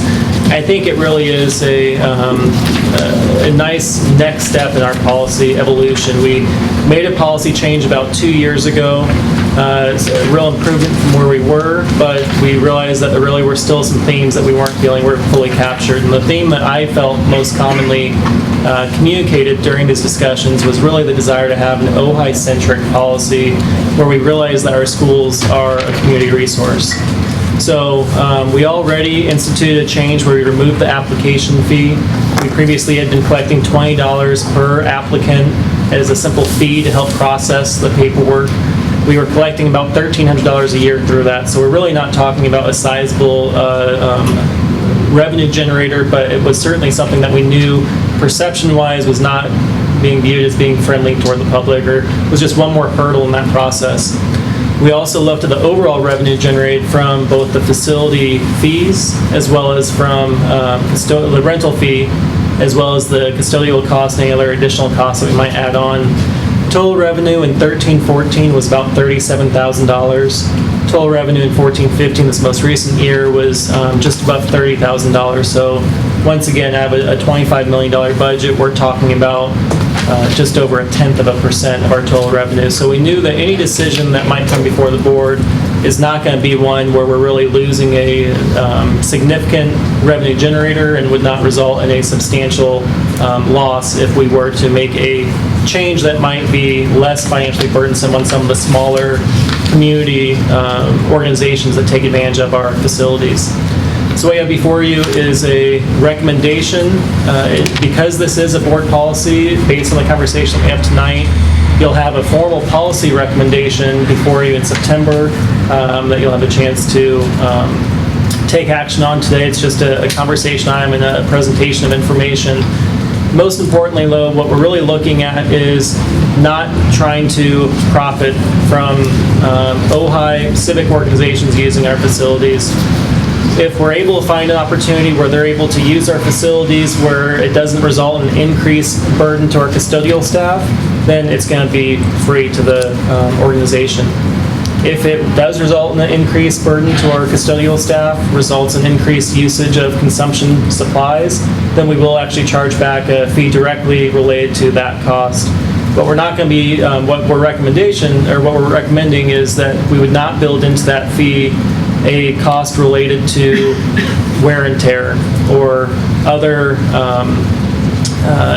facility use charges, knowing that when we have a football field being used by PE and sports teams at the high school 5 days a week, 6-7 days a week, that the additional use that a civic organization or a youth athletic team may cause on that field is negligible relative to the overall use that's already receiving. So open to feedback and discussion, but really what we wanted to present to you was a simplification of a policy rather than having 6 tiers that result in 3 separate fee structures. We're recommending and maintaining the priorities that those tiers provide to help just give organization to who might use the facility and what order their request would be prioritized in, but ultimately a simplification of reducing from 3 down to 2 rate structures, with the vast majority under the first structure given, which really results in lower overall cost to these organizations who use our facilities. And would you speak to the insurance piece too? So the second piece that we wanted to look at was the insurance requirement for all organizations to have insurance, including the district as a specific additional insured, named insured. I've been working with the county office, our JPA, the Joint Power Authority, who oversees this facility use policy and is our actual insurer. They have given us some great feedback, and so we are going to continue to look at if there are some options to waive the insurance requirement. What we do know with certainty is that they're entering into an agreement this week that's going to really streamline the process that entities can get insurance. It will allow us to be the one that actually pays for the insurance. It can be built into part of the fee structure for the rental, where we go directly with this JPA. It's our Ventura County School Self-Funding Authority, has the contract with the insurance company. We're able to get a great rate. It works out to $30 to $50 per event, depending on the size and type of event. And we're able to handle the actual process of paying the fees and work with the insurance agency rather than some of these smaller organizations that had not been able to accomplish it as easily. I would just say, we just wanted to end up, first of all, rather than an oblique reference, I know you were being kind, but an oblique reference to a board member, I want to give Kevin props. I think that's the right term these days, right? Yeah, me and my homies Right. like. He was, I have to say, way before he was a board member, he was bothering me about this, in a nice way. And so I think here we are probably, I don't know, a year, 15 months later, with a very improved concept. And I appreciate Andy saying that the program that he inherited, and I can speak to this for sure without getting into details, the program he inherited was significantly better than the one before it was changed, which was about 2 years before that. I won't go into the history, but that is the truth. I think what the key here is two things. One, he called it Ojai-centric. That's absolutely right. That we want to thank the community, maybe the best way to put it, and all elements of the community, whether they are, the Eagles or a PTA or anybody else of that type.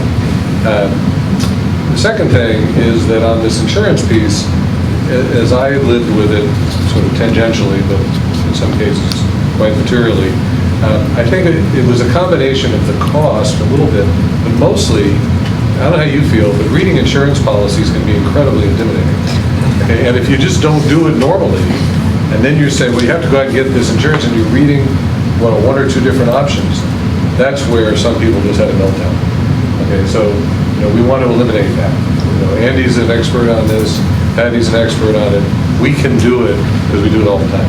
So I think the combination of all of those things, I strongly recommend what's here in front of you with the codification of it with a board policy in September. So if I understand right, we're going to try not to charge organizations to use our facilities to try to figure out how to raise money for the schools. So that would be Andy, let me ask, because the insurance actually, having been on the PTA, I was on the board of a PTA right when the change happened. And what happened was, and it used to be, can we have a copy of the liability insurance, which was fine. But then it became, and it needs to be this amount. And so you would go back to the insurance company, and that amount doesn't exist for your type of organization. So then we couldn't provide it. And then there was also some language that sort of put a liability on the president of the PTA, separate from the insurance. And there was PTA presidents and vice presidents who were, I can't sign this because it means my family's liable. Now, has that changed? Is that? I mean, I think that was where, for me, it became like, what? Yeah, so I really do appreciate the work that VCSFA has provided as well. Many conversations with them. They've been very responsive to understanding the feedback that we've received in the district, understanding some of the requirements that they previously had placed on Ojai specific, well, not Ojai specifically, Ojai as well as other districts who were transitioning to this new policy, that they would be willing to be satisfied with a certain percent of what they're requesting. So when it comes to the requirement for that specific monetary amount, what I've looked at is that every policy that we actually have seen, an example of the policy, the monetary amount, what met the threshold that they ultimately needed at this point. So I do think that we will have a more friendly insurance policy. I'm still working with Elizabeth on the exact details of. What about the individual? Individual, I can't speak to, I don't. That was one that I had not heard, so I will look into that. I can speak a little bit to it. I'm not familiar with any individual issue. And as the husband of a PTA president, there better not be. But I am aware of an issue that I think Andy is aware somewhat of, and I know Hank is, which is that there was an indemnification provision in our contracts, which is, in and of itself okay. But the fact was that the PTA insurance would not accept it, and effectively the PTA insurance was sending out a edict to the PTA saying, do not sign any don't purport to be signing on behalf of the PTA anything that says that we're indemnifying anyone else, which was of course in conflict with that. The head of the JPA is fabulous, and she's well aware of that. She's totally on top of it, and I'm confident that the next version of the contract, she already understands that we're not going to be asking the PTAs or PTOs to sign something incompatible with their insurance, and I think that that's just in the works right now. Exactly. I mean, that's a really excellent example, albeit it's very focused in its explanation. What you just explained was the nature of the rub. That we were asking for some insurance coverage, that when the people honestly tried to go back and get it, they were getting a different interpretation from an insurance carrier than we were giving them. And it was just frustrating, very frustrating to everybody. And so, what we tried to do by bringing the insurance program into the 21st century, 2.5 years ago, it was a good idea, but some of the people and the policies and the organizations just weren't ready for it. So I think this next step will get us in the right spot. And then there was something also, and I remember having a conversation with the Nordhoff Parent Association about, I promise not to hold any sort of. I can answer that one too. I'm on that one. So there is actually a requirement that's beyond our pay grade from the state education code that does require that someone using facilities commit to not engage in sedition or the active overthrow of the United States. And that's actually in the law, and people have looked at that and said, "Oh, are you crazy? It's me, Bill, your neighbor. I would never do that." And you go, "You got to sign it, Bill." It's always the quiet ones. The education code requires that you sign it. Okay. I don't think we can overthrow the education. So I think we have consensus to bring us back a policy in line with unapproved. So you okay over there at this second? Yeah. I have a question, just, says average cost of a policy $40 per event, like the sports teams, the youth sports teams like the Eagles, they have several games over the course of their season. Is that So- $40 every game or $40 So for the Ojai, total? let's take that as an example. Eagles were not having difficulties with maintaining their own insurance. Okay. So for them, they already have a policy that would be sufficient. It really is the PTO or another organization wants to put on a public speaker event on a Friday night, and we're telling them they need to have a certain coverage amount in order to be accepted, selling tickets and accepting members of the general public into the event. And so that's really where it's focused. It's not the broader youth sports leagues have insurance coverage. Okay, like the film festival, for example, using our facilities. Okay, great, thank you. I guess the one thing that I actually really think this is a great idea. The stuff shouldn't just sit empty. It doesn't make any sense. If there's civic people who can use it, I think it's fabulous. I guess where I get a little bit nervous is the distinction between nonprofit and profit making. And I didn't see a provision for that. And I just think if we're talking a commercial profit-making venture, they should pay market rate. For sure. I agree. Yeah, for sure. And that's sort of the next iteration. So we have in Ojai nonprofit, in Ojai profit, right? Yeah. Out of Ojai in both. There has always been any place I've ever been, there's a distinction between the two. And frankly, we even look at the type of, let's say, for-profit, type of for-profit organization. I wish, frankly, we had a greater demand from them. They do tend to go to bigger venues in more easily accessible places. But Mattel Auditorium, there's one. This is interesting. We all know about what happened with the theater. So when the film festival came to us, we learned that what we thought was a relatively high fee to use Mattel was actually less than the theater was charging them. So and they're still there. I mean, I don't know when the theater will ever reopen. But anyway, so I think we do have to look at that fee structure. And I'm not trying to make up for the 10 to 20 to 25,000, whatever it is we lose, through a higher fee structure for profit.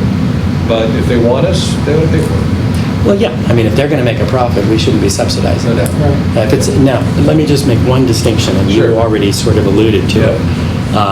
Making a profit, right, can have a lot of meanings. But if we're talking about a music festival, or we're talking about civic events or types of things, I see that differently. We do. If we're talking about somebody's commercial workshop or seminar coming in, that would be different. If it has Ojai in front of it, that's a good start. Ojai Film Festival, they're going to get a pretty good deal. The County Film Festival, for some reason, if they wanted a northern place to go, I see that differently. Great. Well, thank you very much. That's good progress. Thanks a lot. Well done. Moving on to the next item, we have had a lot of questions over the last few months, particularly about how we're using water and how the fields are being maintained, and we'd love to get some information. Well, I'm going to start, and to say that Josh is well-versed on this would be an understatement. So he and I have talked as recently as a few hours ago, and I'm going to try to summarize what he told me, okay? And then we can get into the details when you ask the question. So here's the thing. The program that is depicted in the material that I gave the board, which I'd be happy to share with anybody, where we are trying to be vigilant regarding the lower use of water, somewhere in that 30 to 40% reduction range. We did it in part because we are a public sector body, and we receive letters that John Smith, who lives on Jones Lane, doesn't get.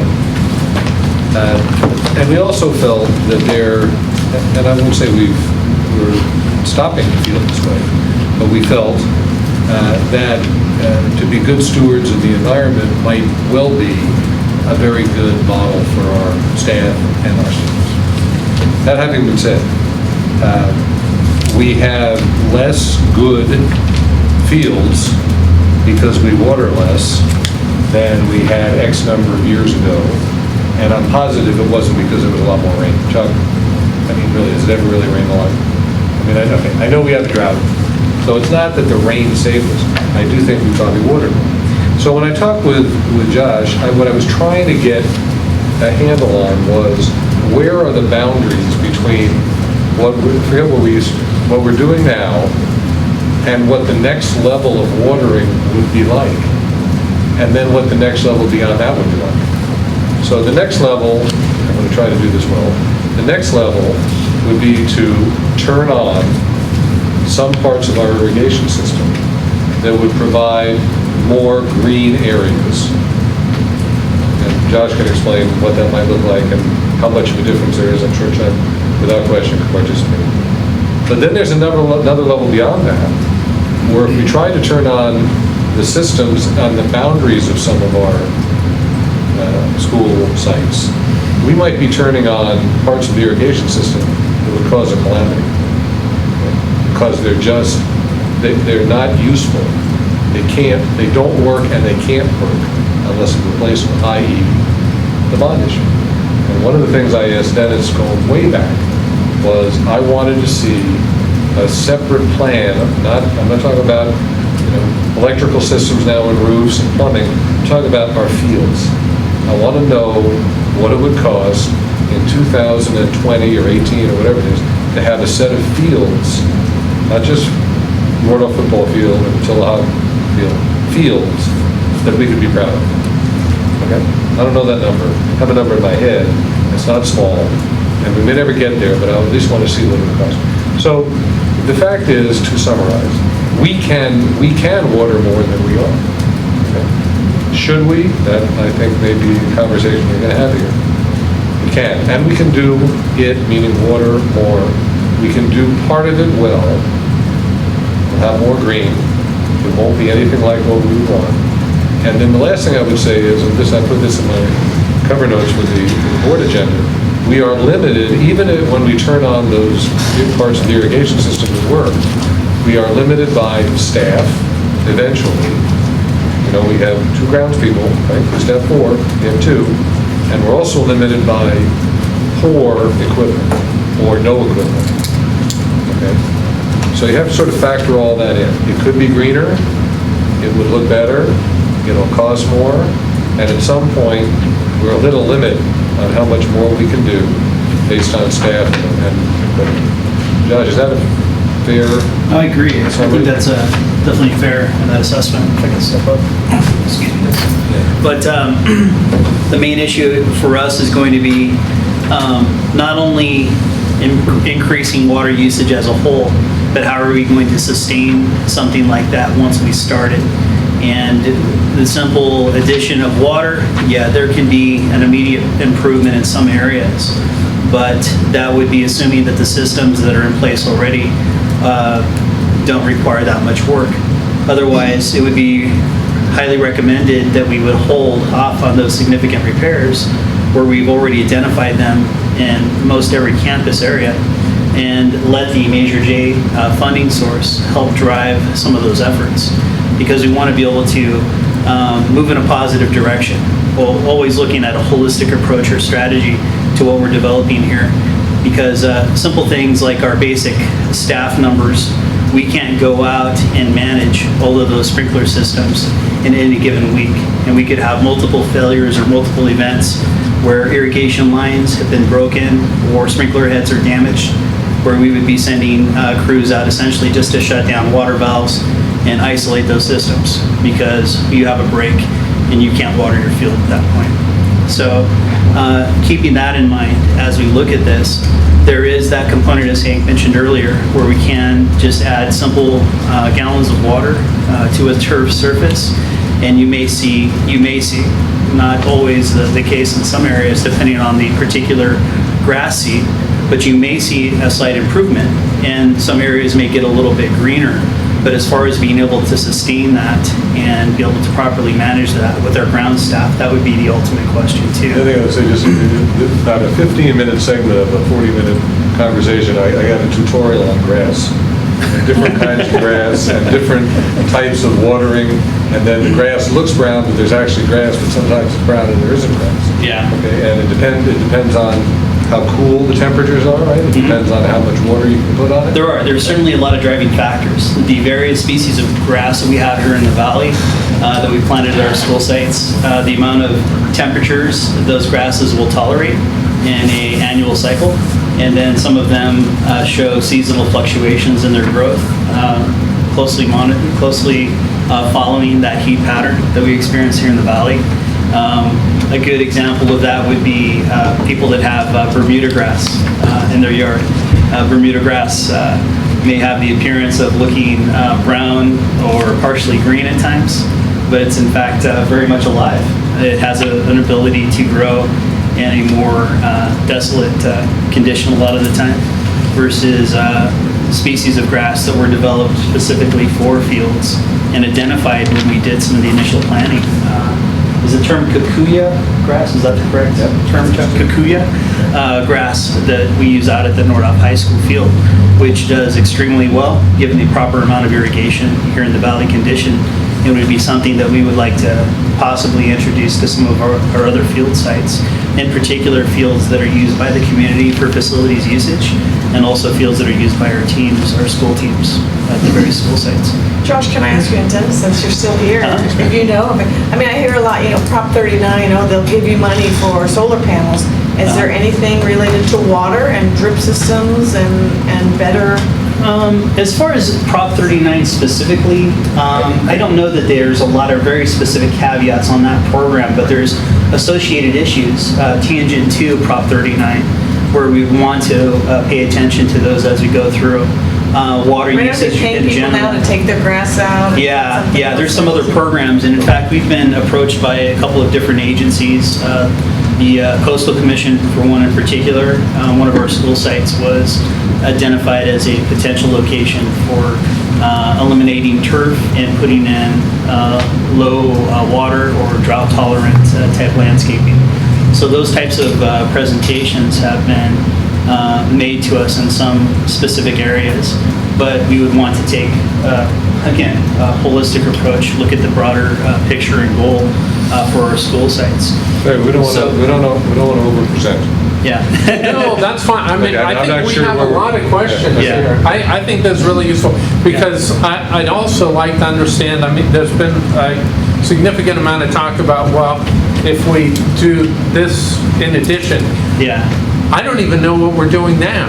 Yeah. I would like to understand what we're doing now, so that we can make have an understanding about what more means. Right. Yeah. And I think I start with the basics. And for the entire district, we have 2 men. That's now Chuck and David. David is actually a substitute working for us in the grounds department while Craig is out on medical. So those two individuals, they have a rotating schedule where they go to our various school sites on a mowing basis to basically cut turf areas and do basic grounds management, which may sometimes include a little bit of raking or leaf blowing, but they're moving at a very fast pace, to say the least.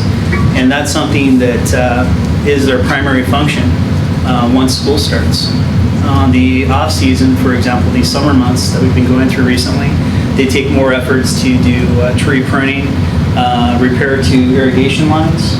This summer, we focused on a field restoration project for Miners Oaks campus as well, where the fissures in the ground in the particular clay soil had grown to the point where a grown man could stick his boot in the hole.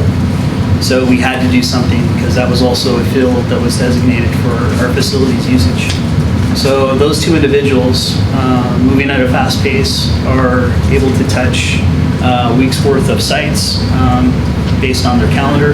But when we put in factors like improving or making repairs to major irrigation lines, those are very detailed, time-consuming endeavors, where most of the time you find the age of the line sometimes restricts your ability to go in and make a quick repair.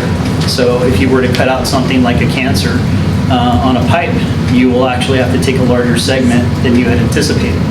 And then you find basic features of the original design, which predates even Chuck's time in some areas, and his involvement with the district, where they didn't put in proper isolation valves. There is no way to go in and shut something down quickly and make a quick repair. So there's no such thing as that any longer. The nature of the soil conditions that we have to contend with here in the valley are such that when the soil in this dry condition contracts, it will pull apart slip fittings, which is a common connection for PVC or CPVC systems, poly pipe, essentially plastic pipe that would be used for irrigation lines. So that's what these guys have to deal with day in and day out. The nature of a sprinkler head in and of itself, with students walking across them, they get pushed into the ground, they get broken off, snapped off.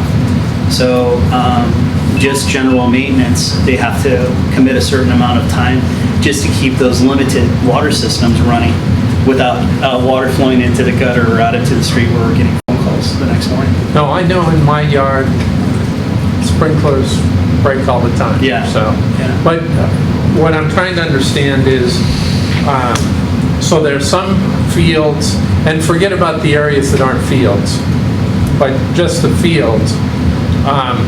Are we watering them all except where the pipes are broken? Or are we not watering some? And if I could sum it up too, we have developed at every school site, site maps, which include our watering schedule for those areas. For the request that we've had with the water district, Casitas Water District has requested a 36% reduction that we start immediately. Fortunately, our efforts, as Hank mentioned earlier, we were kind of leading that curve already in the things that we were doing by mapping out campuses, mapping out areas, whether they were a field on the periphery or if they were something more ornamental or landscape oriented on the inner cores of campus. A majority of our efforts as far as watering maps are focused around facility and usage fields and team fields for school sites right now. So the areas that would be normally used on a day-to-day basis by, say, a PE class at an elementary school, we get those as regular watering scheduled sites.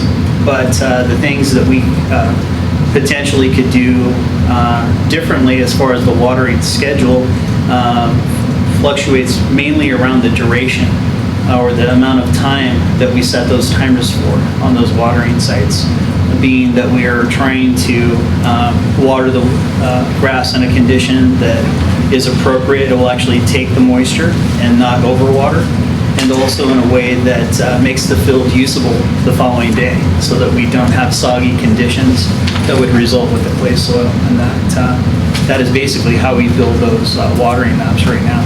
Focus on that. Hank said we can get that map, because when you drive around, it looks like oh, the field here looks okay, but at that school, there is no field. It's now Right. brown. Why Right. is It's that hard- school it's hard to green see. and that school's brown? And the appearance of grass, as far as its general color, whether it's yellowing or brown, doesn't necessarily always indicate that it's getting no water whatsoever.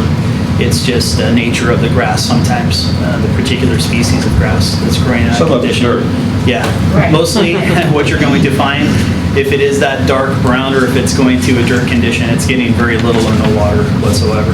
Because I would say, especially this time of year, if you were to drive around, you see some sort of grass, chances are it's getting water right now because it wouldn't survive otherwise to a certain Well, extent. and obviously there's two, I guess most of the elementaries, but specifically Miramani and San Antonio are next to these fields. Exactly. And the Correct. gophers are just Correct. outrageous. And that's a very good point you raised there.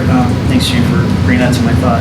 Is that we use the pressurized exhaust rodent control system we have for some years now. PERC is the abbreviation for it. PERC is the system that we've chosen for our site fields, game fields in particular. And there must be a certain amount of moisture content in the soil in order for a PERC to be effective. So something that we've done with Chuck's help, of course, in establishing the water maps and schedules is we're coordinating with our pest management company that we do contract work with, West Oaks Pest Control. And so that their schedule will correspond to our watering schedule. So within 24 to 48 hours, they're at the site introducing the probes into the ground with the PERC system so they can be effective in the gopher ground squirrel management that you're trying to accomplish for us. But those things work hand in hand. We can't not water a field and expect PERC to be effective, and we have to make sure that our schedule corresponds to the watering with that program. Thank you. I want to make sure I understand. I think I heard you say that you're actually, with the watering maps, you're categorizing the different between decorative and functional landscaping. Yeah, if we had to put them into two categories, I would say those are the two main ones. Is there a policy or a prioritization in terms of how we're going down that? I mean, are we sticking to functional first and letting the decorative go, or how is that being determined? Yeah, I would say as far as a focus on trying to accomplish the 2 days prioritizing the system, the field use is definitely top of the priority because we have a certain amount of pressure or limitations on our irrigation systems as a consideration. So if we're going to water, Nordoff campus is a great example of that. If we're going to water the lower fields, we have to make sure that we're paying attention to those dates and durations in order to get through the entire cycle in an evening sequence. So if we didn't do that, we would never be able to put enough water on the ground to make any significant result. So given what you were talking about earlier, the inability to isolate certain areas of your system, are you having a difficulty isolating the functional from the decorative? Or are we able to manage our fields and the thing? I mean, because some of our grass isn't like just for pretty, we use it. Yeah, I would say there are some systems where those two categories are connected still. We haven't isolated all of them entirely. And that's something that we're discovering more and more as we go through. And unfortunately, even the systems that we, as I mentioned earlier, that we use on a regular basis, those require a certain amount of attention and maintenance and repair, just by nature of what they are, the same way you would at your own lawn or irrigation. My last question. Doesn't have to be. Well, knowing that we're facing a 36% reduction and it's probably not going to get better, right? I assume that our planning is to minimize the non-functional stuff. As much as possible. And a lot of that requires the coordination, cooperation with site principals, site staff as well. We also pay attention to the watering program that's closely linked to the educational component of each site, and in particular, Food for Thoughts program. We've made an effort to actually install water meters, isolating their systems so that they can track the amount of gallons that are used on those particular garden plots at every one of the school sites. And in turn, I can supply that information back to you. Like one of the things it's just frustrating, and I don't mean that as often, but so we wish everything we had that is supposed to be green would be green. Everything that should be grass would be grass. It's not. So we have some dead grass, we have some good grass, and we have some dirt. And the problem with the dirt is, then you create a junction between the fact that it's dirt and the increased amount of custodial time that you need, because the kids are dragging in the dirt, right? So that's frustrating to me, you know? And we have so little custodial time also. We are going to be adding time, and this goes back to June 30th. There will be some addition of staff coming up in the maintenance grounds area. Okay? To be determined, we're working on it. Okay, but it's not, I mean, on a percentage basis, it's a lot, but it's not very much in terms of personnel. We might go from 2 to 3, you know, or 2 to 2.5. Yeah. So, you know, it's very frustrating, and I'll just leave it at that. I guess my only question is the trees that are on our campuses, because we have, like at Matella campus, we have some really huge oak trees, and Right. in front of Nordhoff, we have those gigantic eucalyptus and then the very large oak trees around the lunch area. Do we have someone who's able to monitor those to make sure, I noticed when I was going by the other day, there's a huge limb that fell off one of the eucalyptus trees right where the kids stand for their buses, and, you know, it's concerning to me that, you know, these are something Yeah. we really have to work on. It's definitely concerning to me and our staff as a whole as well. I would say in the last 6 months, there's 2 distinct moments where I've actually done kind of an all points broadcast announcement to raise awareness of staff, students, faculty on campus relative to the distressed condition of our trees. Chuck could speak a little bit more specifically on the details as a former arborist, but we are significantly behind in our maintenance of our trees throughout the district. And as far as deferred maintenance on a tree is concerned, that means we haven't been able to properly manage dead wood within the tree, properly manage the footprint of the tree. We have conditions where irrigation systems in particular are touching trunk of tree, oversaturating some of these trees that it should not be. We also have conditions where the unmonitored growth of the tree has caused it to suffer additionally. We had a specific event that occurred this summer on the Tillaha campus where a tree actually, I would say it was probably like a 3-branched trunk oak tree. A single branch or a single trunk off of that tree broke off in its entirety from the base towards the ground. Yeah. And made a large sound like a swoosh that a car was speeding by on El Paseo as that tree hit the ground. And fortunately, no one was injured. Property damage. It hit a couple of temporary fences and broke off a couple of tree branches in the process. But yeah, it's definitely a concern because there would be no pre-warning in a situation like that. Now, we have employed arborists in times past to come in and do an evaluation, do a district-wide report for us. It's been some years since we've made that effort. But again, that would be something I think that would be a consideration as far as a master planner strategy That's a real relative to our safety grounds. issue. Because it is. And you find that here in the heat of the valley, the tendency is for picnic tables, students to gather near those shaded areas. So the warning that we're offering at this point is that picnic tables be positioned on the outskirts or on the periphery of the shade pattern for tree growth. That would at least offer up an opportunity for somebody that if a tree limb from trunk position as that branch comes out would have an opportunity to start to move out of the way.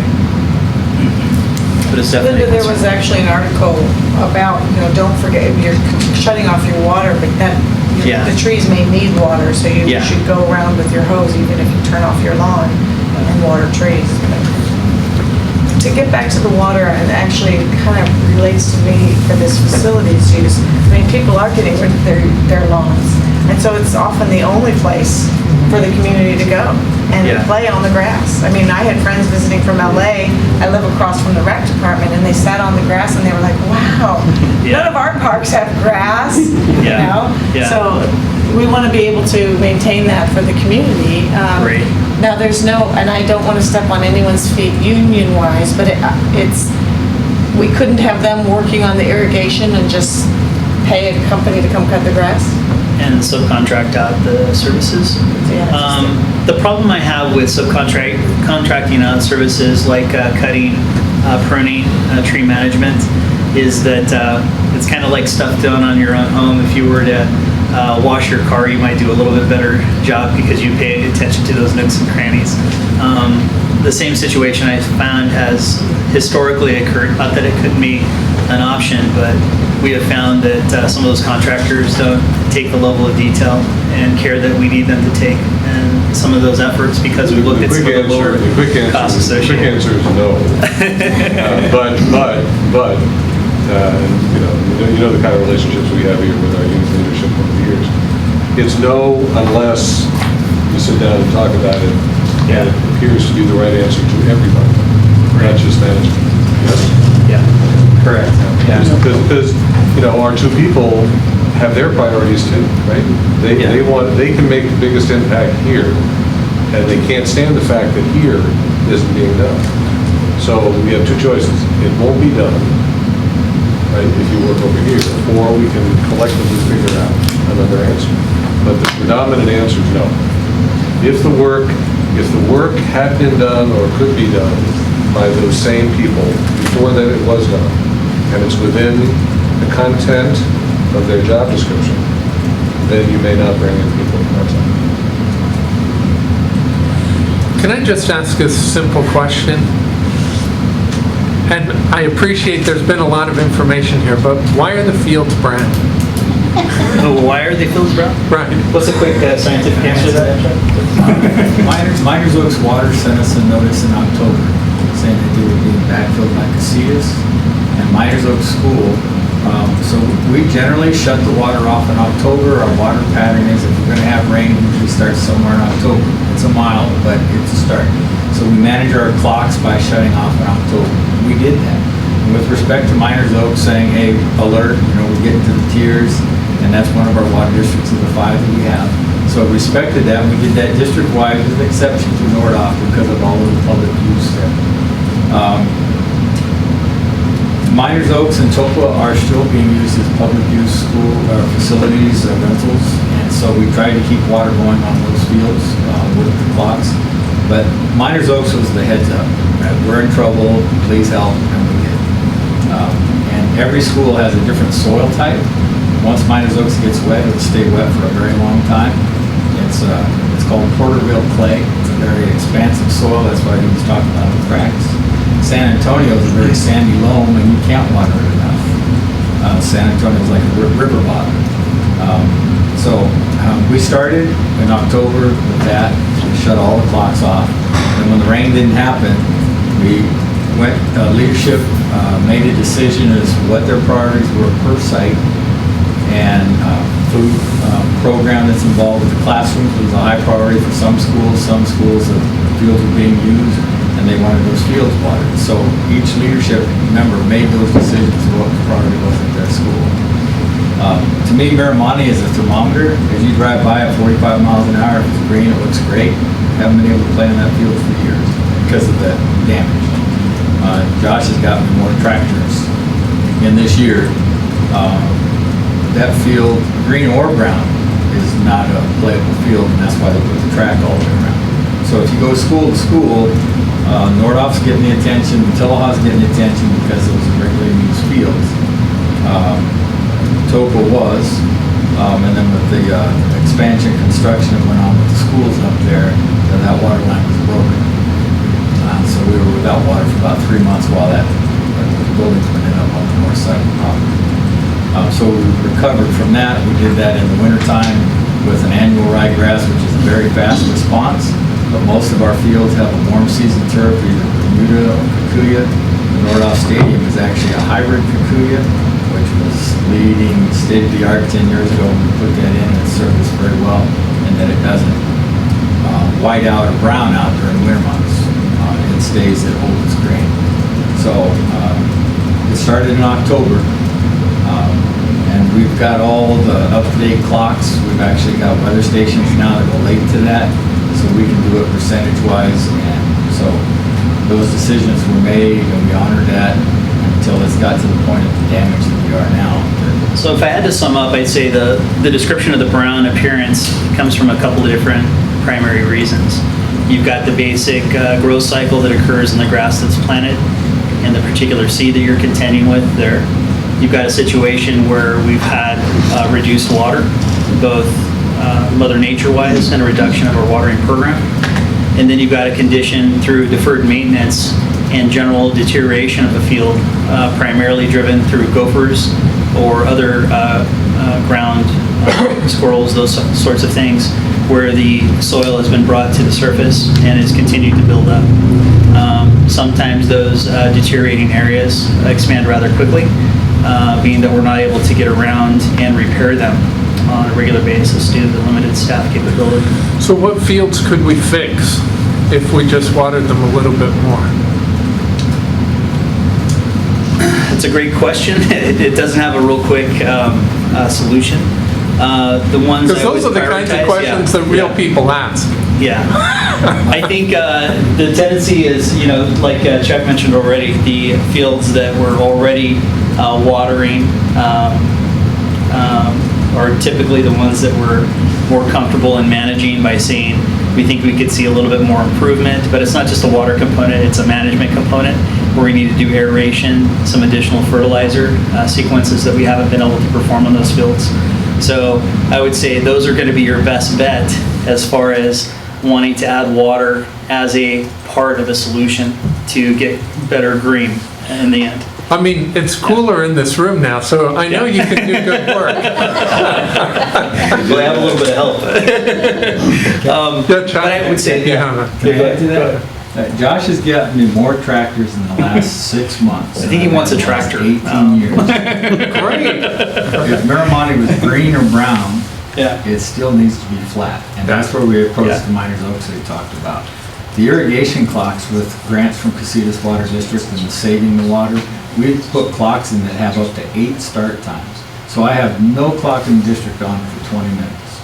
There is no flooding happening anywhere. So if there's a broken line, it's on 10 minutes, 15 minutes, it shuts down. It'll come back an hour or so later and turn it back on. So we've been progressively going with managing the fields. It was what the priorities were, and they've changed because during the summer months, Miramani, and your question about the trees, every single tree of Miramani has mistletoe in it because the water table is so high there, and so it's killing the trees. And we've managed it over the years, but then you take another school like San Antonio, was on a creek that can't hold any water because it's sand. And so we're trying to manage each site with the water, but the surfaces being so uneven is a more important issue safety-wise. And so we're trying to balance that between a level field and a green field.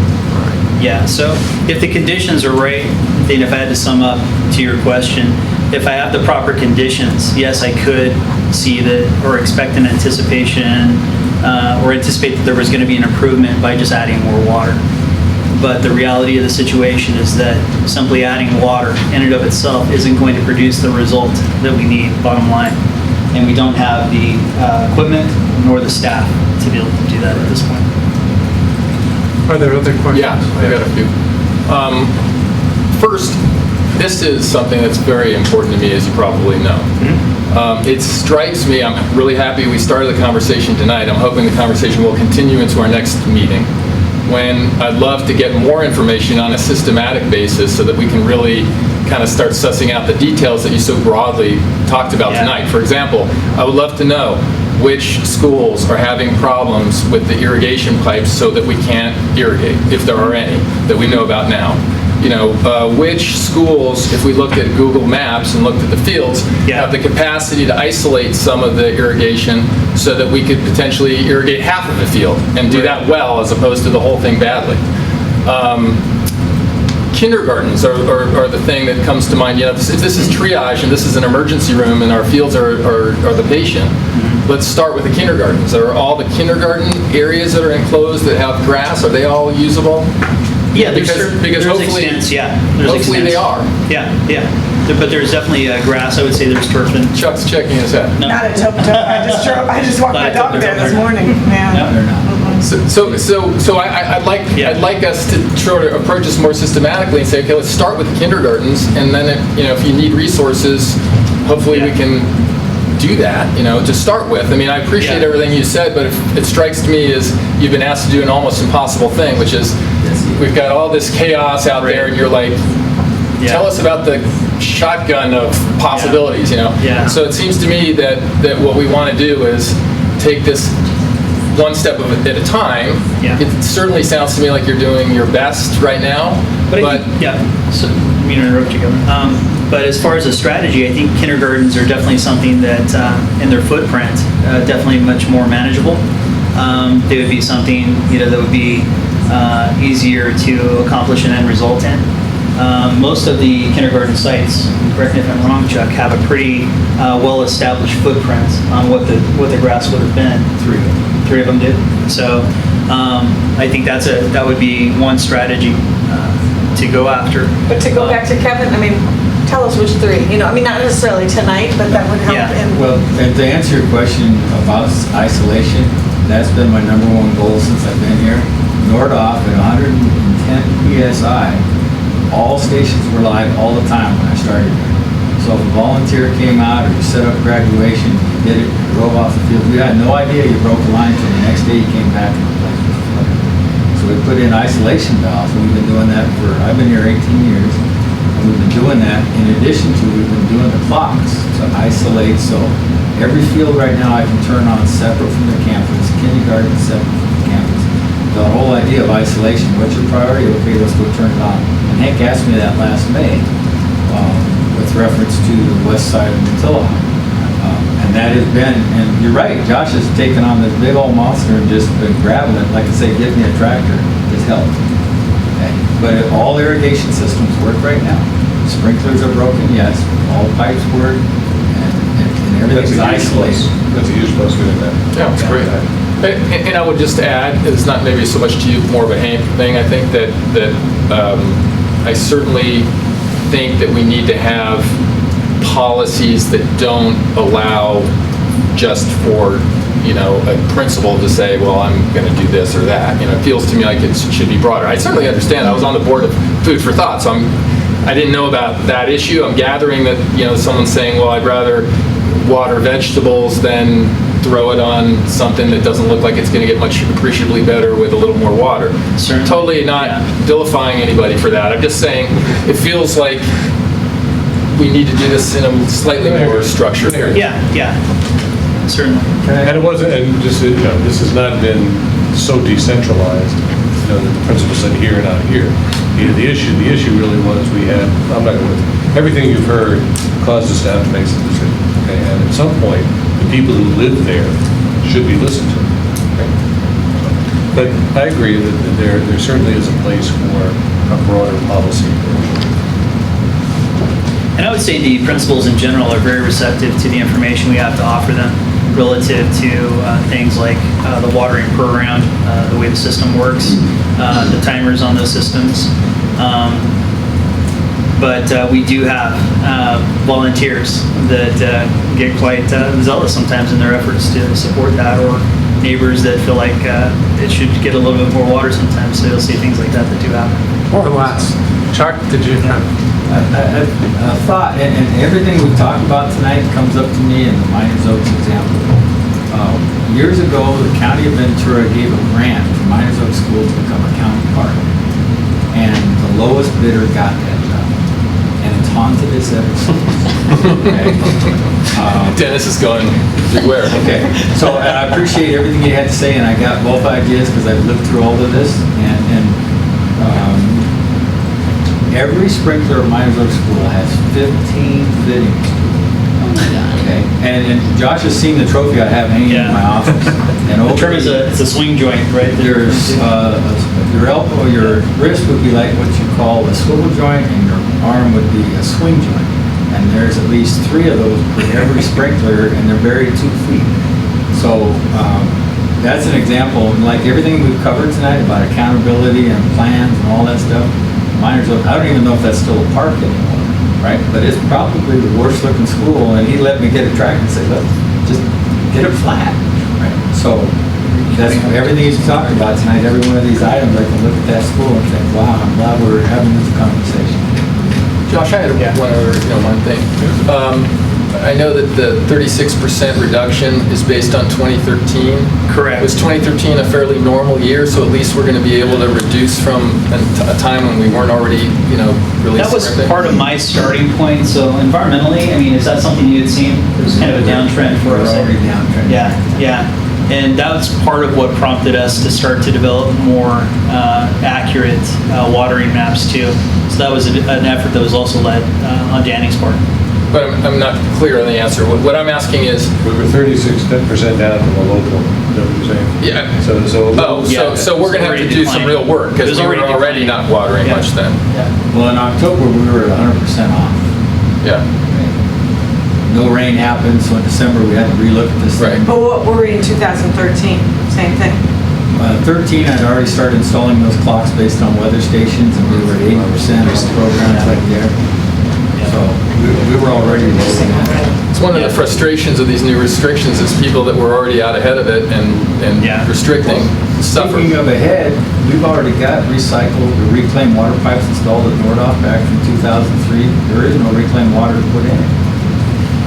All that was done, we were thinking ahead, but the valley doesn't have it, doesn't produce it. Well, thanks. This has been the start of what I imagine will be an ongoing conversation, but it's a great place to start because, and it's really helpful to understand because, before tonight, we had no way to think about this other than, well, why don't you just put a little more water on the lawn and get it green? Yeah. And I don't know, did you count how many times you said tractor, do you think? I want to ride on the tractor. I lost count. But you haven't gotten the big one. You haven't gotten the really big one. Thanks, Tom. When Chuck's driving down Ojai Avenue with his $50,000 tractor, you're going to know that we've got a real tractor. You're going to be in 4th of July. That's right, we'll replace the bus. We'll have both. All right. Bus and the tractor. That's perfect. All right, let's move forward. Maybe we'll make it out of here tonight. 7.5.1, we did a reading of the governing board policies earlier. This is the second reading, and are there any comments? I just wanted to comment that my understanding is that we are leaving in that proposal on student discipline, which will require us to develop site-specific student discipline programs that will include stakeholders from various constituents. I'm looking at it, including parents, guardians, teachers, school administrators, and for middle school, even the students. So just want to remind us that we're doing that. Right, we will, but actually getting back to your point about district policy versus decentralized, there will be, as there has to be by law and just by good management, there will be some overriding absolutes. Sure. Right? Yeah. And then within that, I like site flexibility. Sounds good. Great. All right, is there more discussion, or should we vote on that? I move approval. I second. All in favor? Aye. All right, discussion about 7-Eleven committee for, Okay, context, let's recall that at the March 2015 board meeting, the board unanimously approved in its conversation and construction of a chart, the moving ahead to do this. So my goal was to have the new board be constituted, which it was in December of 2014, and then Thane forwarded assertively 7 or 8 items that we talked about, like the district office Chaparral property, this, leasing versus selling. You remember the conversation. So from that conversation comes this agenda item. To be very specific, the way Linda and Thane and I talked about it in the construction of the agenda, we wanted to have a discussion first to be sure that you all are on the same page, that you'd like to have a 7-Eleven committee to take a look at the 5 elementary schools. Now that we have the data we didn't have 6 months ago, we now have enrollment data, we now have space utilization data. I want to be sure that you're still enthusiastic about moving ahead. And if the answer to that is yes, then I envision, maybe this helps you, authorization for Thane, I'll just start with Thane, to create a mechanism to in fact create the 7-Eleven committee. And I've shared with the board a variety of documents. I have many more, but just so the audience knows, two in particular. One, a very brief section of the education code, just a page and a half, which outlines generally what a 7-Eleven committee is designed to do, and then a much, much longer document under the general heading of best practices, many of which I think are absolutely spot on, some I think are a bit debatable. But in any case, it gives you a context for what a 7-Eleven committee would be. What is a 7-Eleven? We know it's a state-constituted concept where you have no less than 7, no more than 11 members of the committee, if in fact the district and Board of Education might be moving ahead to dispose of school property, either leasing, selling, vacating, whatever. And it serves as a point of analysis, a group of analysis that would then show the board, this is all that we've learned about these issues. We'd like you to consider what we've learned. They may make a recommendation about what to do with school sites. We have a very excellent example of that whole piece of work and the board having to deal with it with Simi Valley over the last couple of years. And so the agenda item that I'm forwarding after talking with Thane and Linda is for you to discuss whether you're still on the page, same page here, with this construction of the committee, and then I hope have Thane lead the effort to bring back to either the September meeting or certainly no later than the October meeting, people who would actually serve on this committee, and a specific charge from the board as to what it is you want them to do. Okay? And then after that, X number of months unfold, and it's potentially, you could have a different construction of elementary school sites in the 2016-17 year, or 17-18, or not at all, depending on what the committee analyzes, recommends, and then you consider as the governing body of the school district. Okay, that's it. So I think the first question for us is, does anyone still not feel that it would be a good idea to have a committee to study the use of our elementary schools and Does everyone still feel it is a good idea? Sure, sure. It's 8 o'clock. You can phrase it however you want. I'm still hot. I think the rule is you count the negatives, and if it's odd, then it's a yes. We need a tally board here. All right. So should we go ahead and study this thing? Yes. Yes. Okay, great. So the next question is, how do we do it? What's worked really well in the past for us, I think, is to form a subcommittee with a couple members of the board, and then they can make recommendations and get some community support. We put that together, get input from all the board members on what we want them to do. Or do you have any ideas? I'm thinking in terms of the COC. We said, yes, we want a committee, or we Yes. have to have a committee, and then we put an ad in the paper or information in the paper. People turned in applications, and then the subcommittee took it from there. Right. The subcommittee doesn't decide how we're going to. Well, we could do it both ways. I mean, with the 7-Eleven, what some committees we've done in the past, the COC was actually a unique situation because there was a legal construct about how it should be constructed. See, I'm using the same words over and over again, too. Where most 7-Eleven committees we've done in the past, we've often just recruited people who we thought were good representatives of various sectors. So we brought in parents and teachers and community members. We can do it either way. There's not a legal. If you go look at page 2 of best practices, there are almost 20 groups.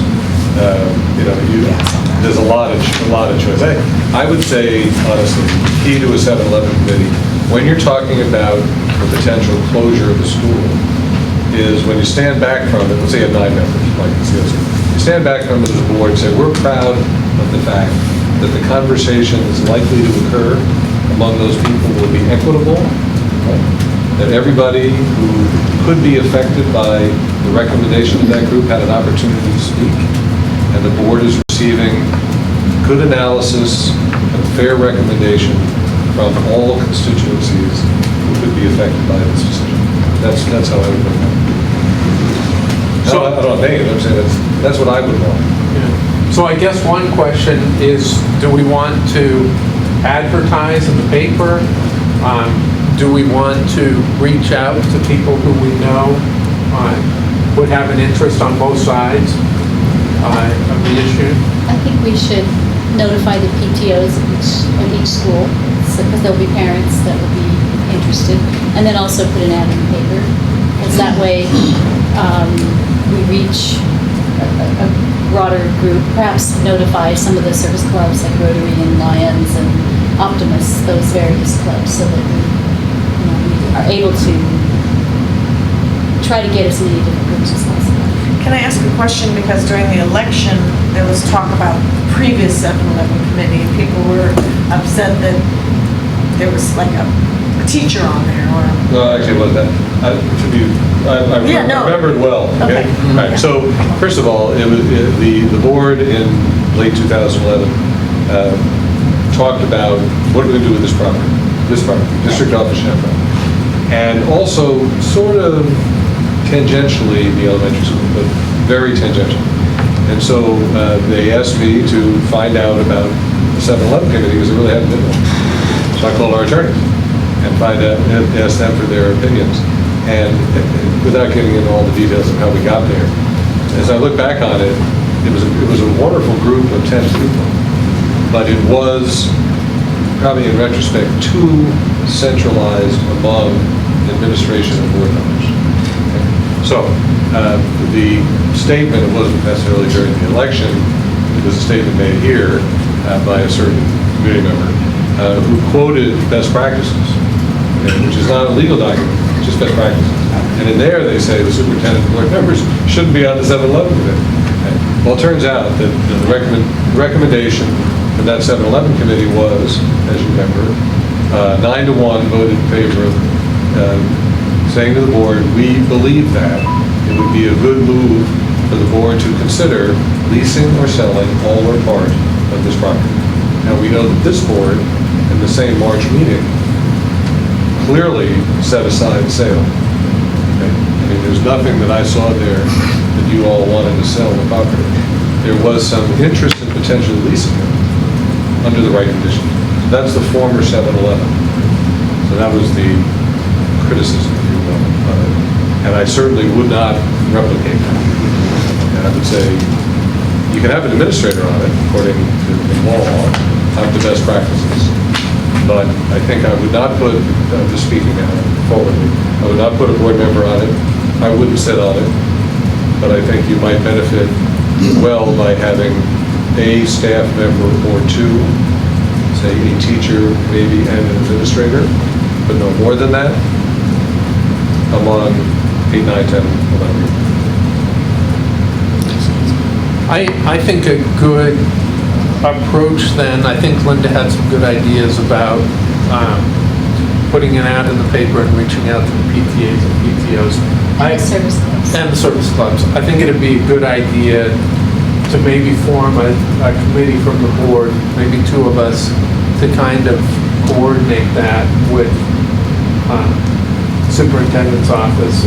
Well, I'll be able to help. Okay, I mean, get word out, talk to people, et cetera, but I want to be much more in the background. Right, just put an ad in the paper, that sort of So I can do that. what's this next step? So what does that mean? So the next step would, well, if there are 2 of us that would want to participate in that and could work with Hank in getting the word out,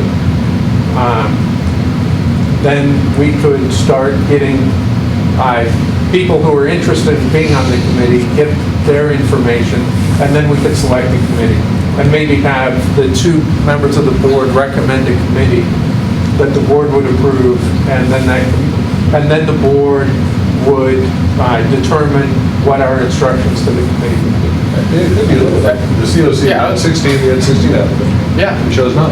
I was going to say, we just had such a great result with the COC process, let's just use it again. Okay. Now, maybe on a more expedited basis. Right.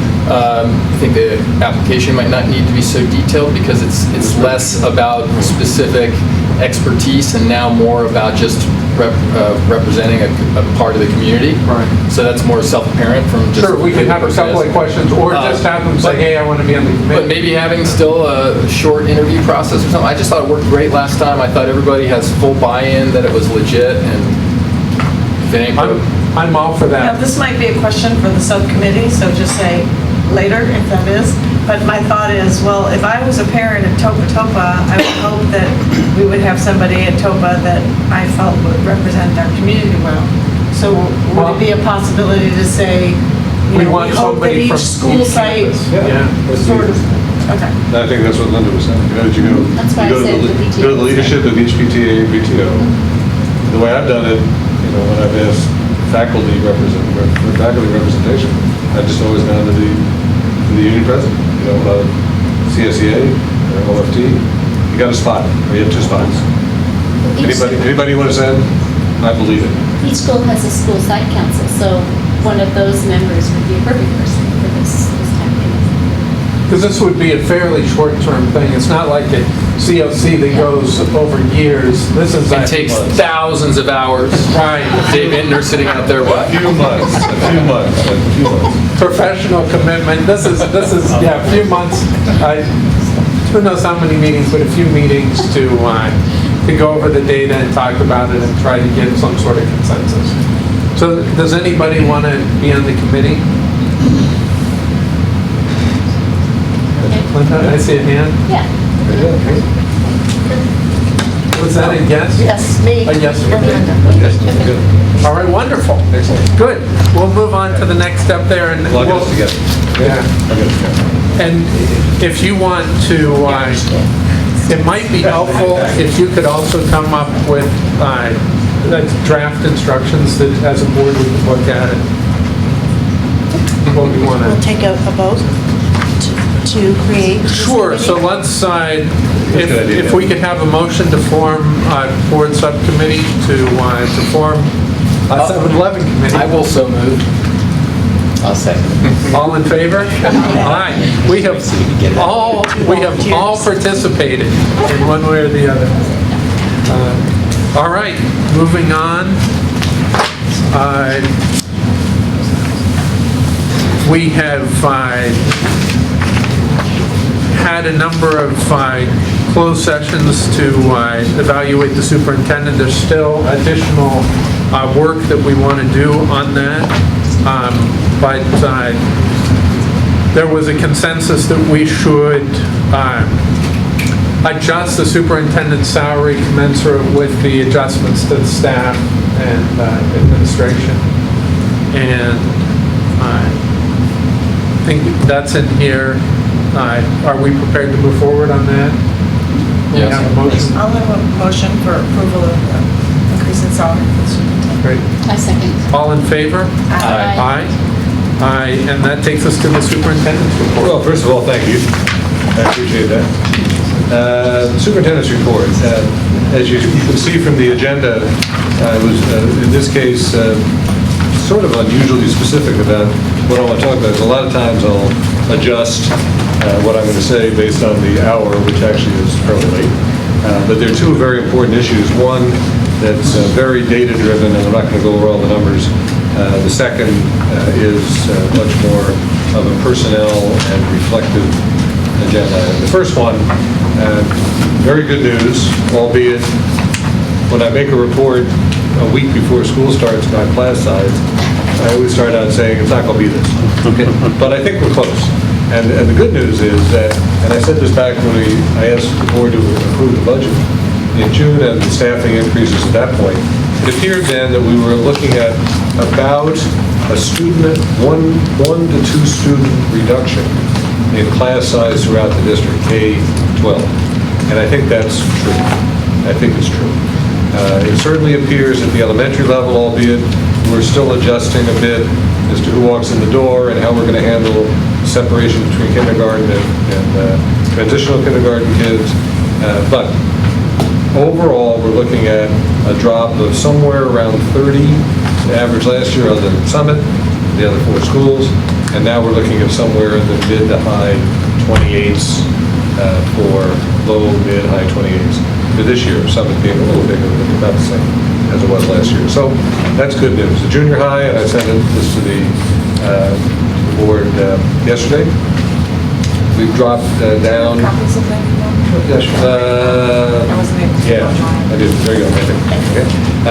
We've dropped down from 34, 35 2 years ago to 33 or so this past year. We're looking more like 31s for this year. Higher than we would want, but certainly going in the right direction. At the high school, it's a big puzzle, but in general, we see the same things.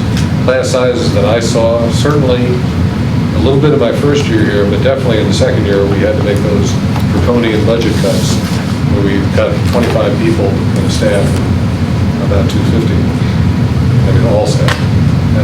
Those class sizes were well into the mid-35s, 35, 36s. And we got down to the 34, 35 range. Now we're looking more like 31s and 2s.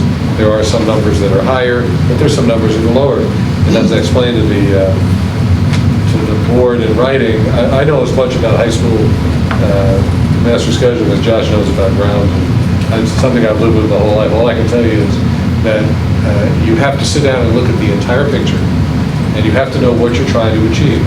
And just as a general construct, what we're trying to achieve at Nordoff is the curriculum offerings in the school that I would say would be somewhere between 1,000 and 1,400 in a school of 750. And when you do that, you're going to have more what they call singletons, meaning one class of the subject, than you would have if you didn't do that. So the only way that we can narrow down some of these class size ranges, same course, 28 to 40, is if we eliminated the course. Or not that one, but maybe another one. So that you would force students, the same number of students, in a lower number of selections, course selections. Okay? So I'm in favor of doing the best we can. And an email from Greg today, we're looking at two social studies classes, one of 38, 39, the other one of 26, 27, same teacher, different part of the day. It's just what it is. So hopefully we can find a classroom that is better suited for 38, 39 students than piling everybody into some of our smaller classrooms. Overall, very good news. And everything's relative, so I wish it were 3 to 4 students less, but it's not. The last thing I would say, and I want to give you a very detailed memo on this, which I'll be able to do at the end of next week. We're spending, as you know, a lot of resources, a lot of money on the program that we started 4 years ago at the elementary schools to enhance the life of teachers and students through our certificated classified support program. Grew from 100,000, starting the first couple of years, to 130 to 50, 150 this past year. Right now I have $180,000 in that program. And when you see the impact, it is remarkable for parts of the day. Okay, so where we try to focus the additional time, say certificated, there's a big difference between taking 62 students with 2 teachers and no support, and having those same 62 students with those 2 teachers and significant support in mathematics and ELA.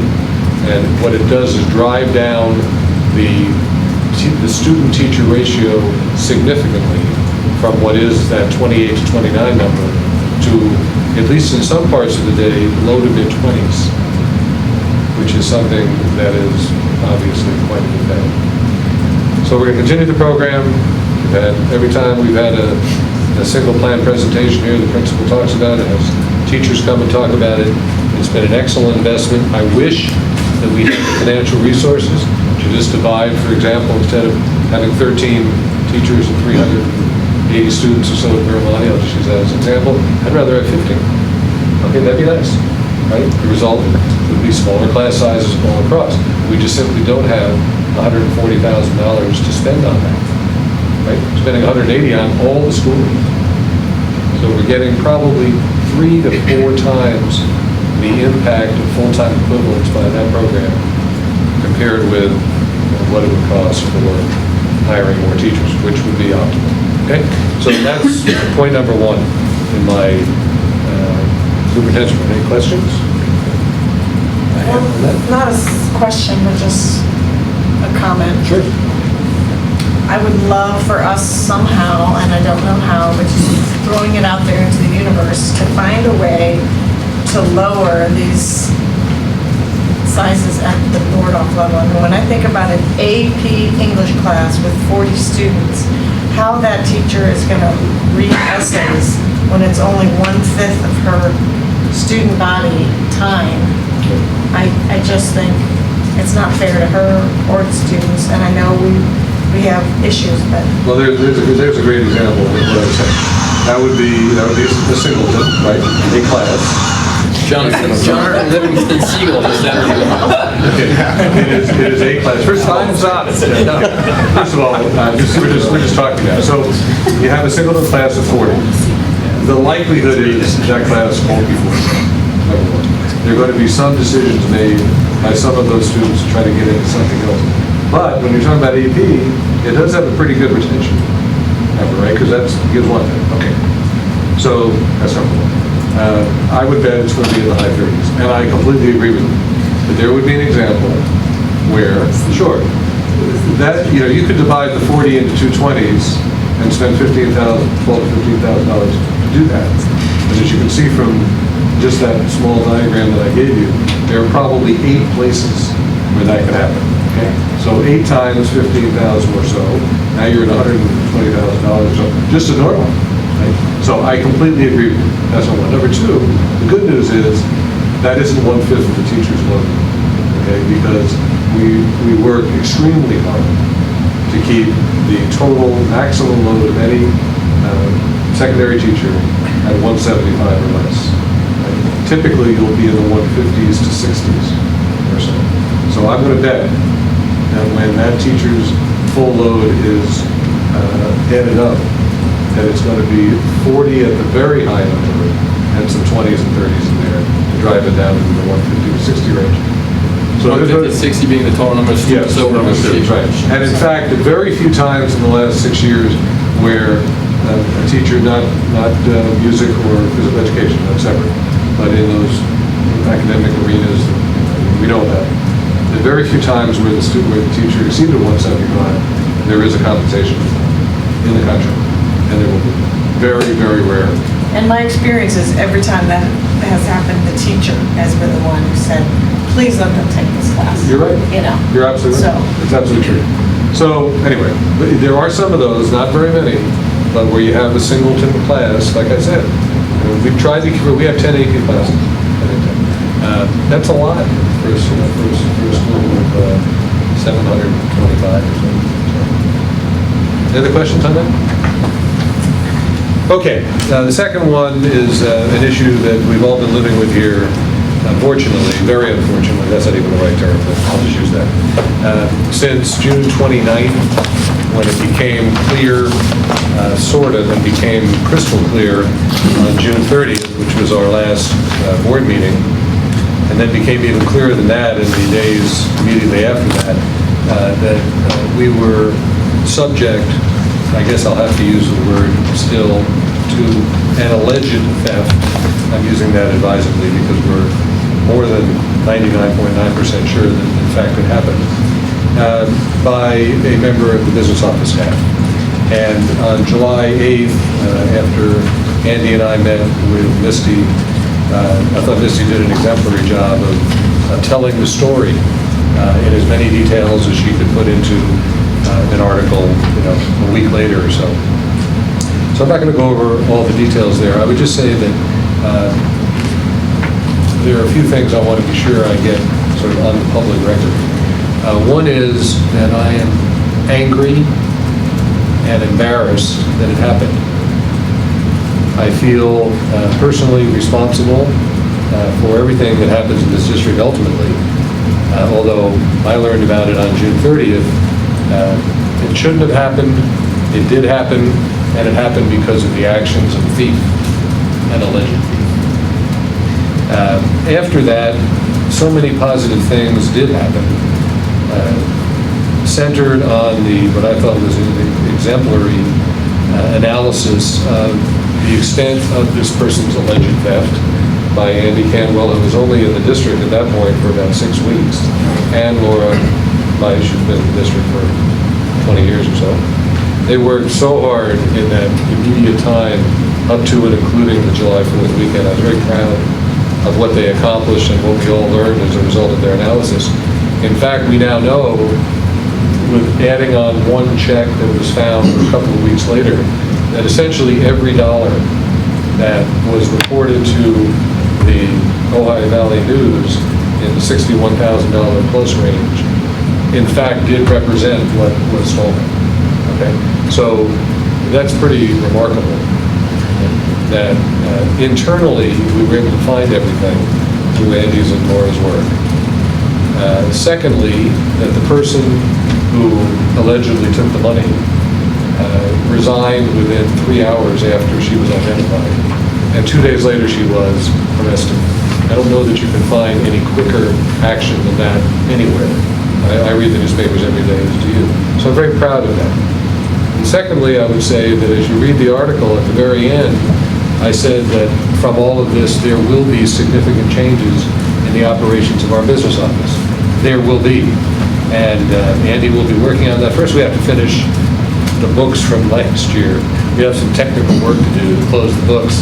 It has to be done by September 15th, according to county regulations. So that's where our focus is. But after September 15th and the upcoming weeks after that, and as I said to the board, no later than at the November board meeting, I, mostly Andy, Laura, will be reporting on the kinds of changes that will be occurring at that point, many of which will have already occurred in the business office operations. And one of the ways that we're going to figure out how to do that, other than Andy's own excellent background in auditing and his instincts and Laura's hard work over the years, is that we have now a very detailed report, as I also said in the article, from forensic auditors, first-rate forensic auditors, which sort of gives us a bit of a blueprint as to where to look for improving the controls that weren't in place, which allowed the alleged thief to steal the money. And we're going to use that as some guideposts for moving forward. As I alluded to before, I'll just say it again. The other thing we learned from this report is they found no money that Andy failed to find. None. I think that's pretty remarkable. Okay? So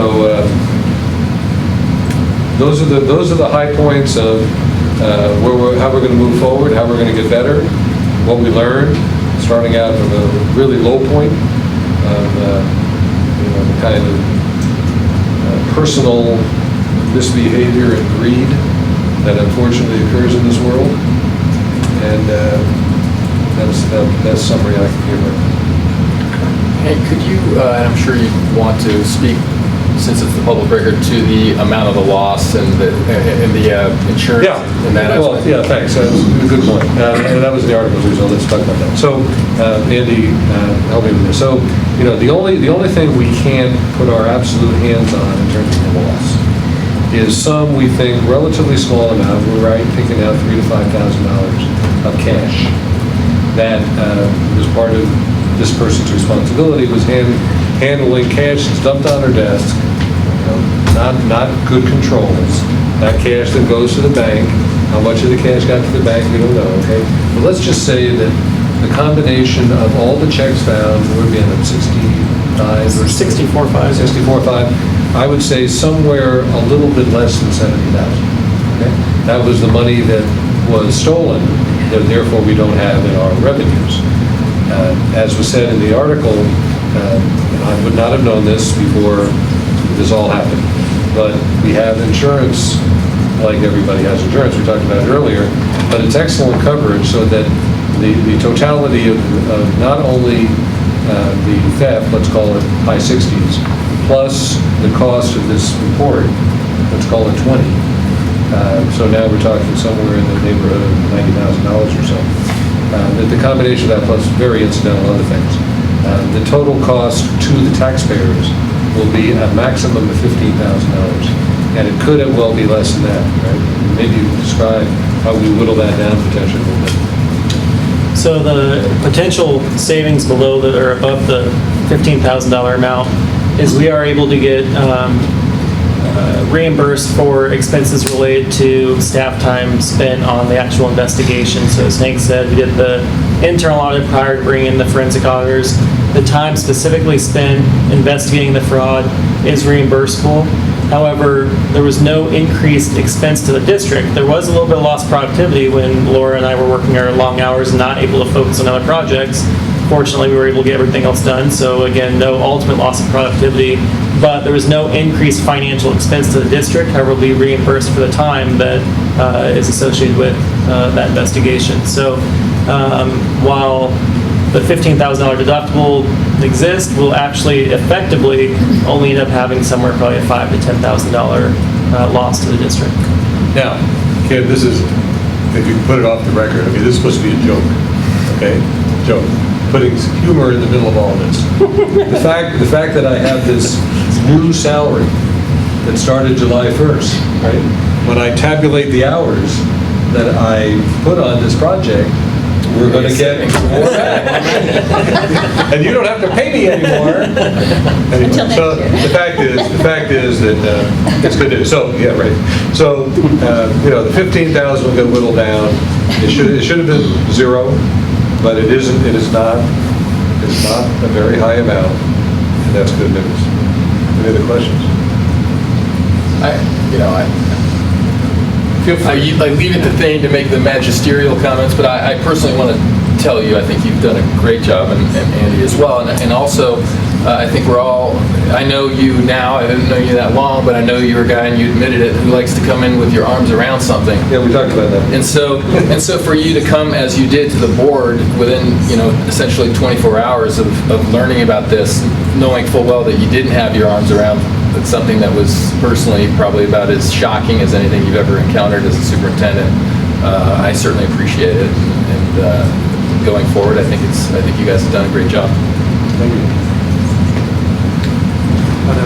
Yeah, I would agree. I have to say, I think the investigation was done very promptly. I think the transparency was appreciated by me. As dismaying as this is, it's very easy over time to get comfortable in our jobs. And so, it's a serious breach, and I don't think anybody takes it anything less than seriously. But I also think that, the district will recover, you will find your new procedures. Clearly, you're well-versed in developing those. I'm encouraged. Everybody gets a gut check every now and then, and this is ours. So, we'll learn from it, and I expect to see significant improvements. Other comments? I just, to wrap this up, I would like to say, and what might not have been made clear in some of this commentary, is that this happened over a period of a number of years. And I think that it goes to the credit of some board members. Jane asked some questions. I think that there was a lot of focus on the last budget and what was in there and what did those numbers come to. And then it was the response of staff. Laura really dove in and looked at some of those numbers and found some inconsistencies. I think the timing was great that Andy joined us with the background of being able to do this. Hank jumped right in there to let us know and to coordinate. So it was a terrible thing to happen. It absolutely never should have happened. The policies should have been in place for years to stop this from happening. It was very simple stuff in my mind that should have been done that wasn't done. But because of it, we're going to get those policies in place. And I think that while bad things happened, good things are happening now.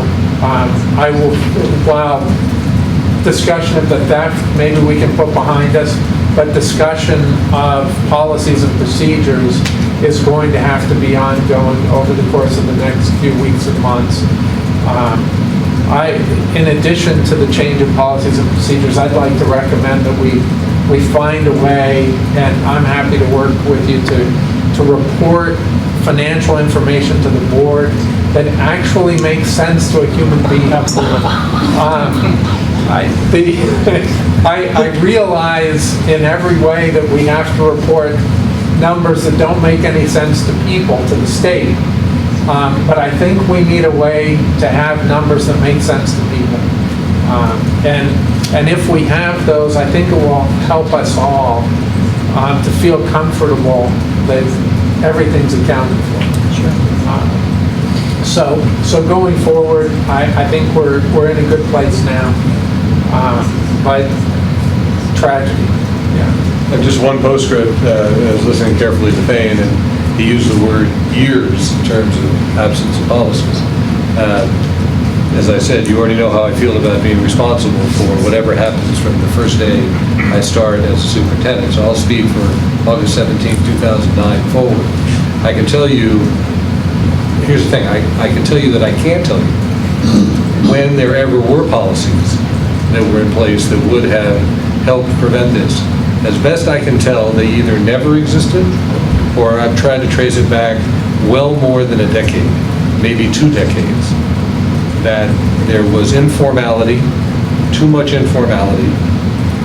just assuming that everybody would be of good faith, right?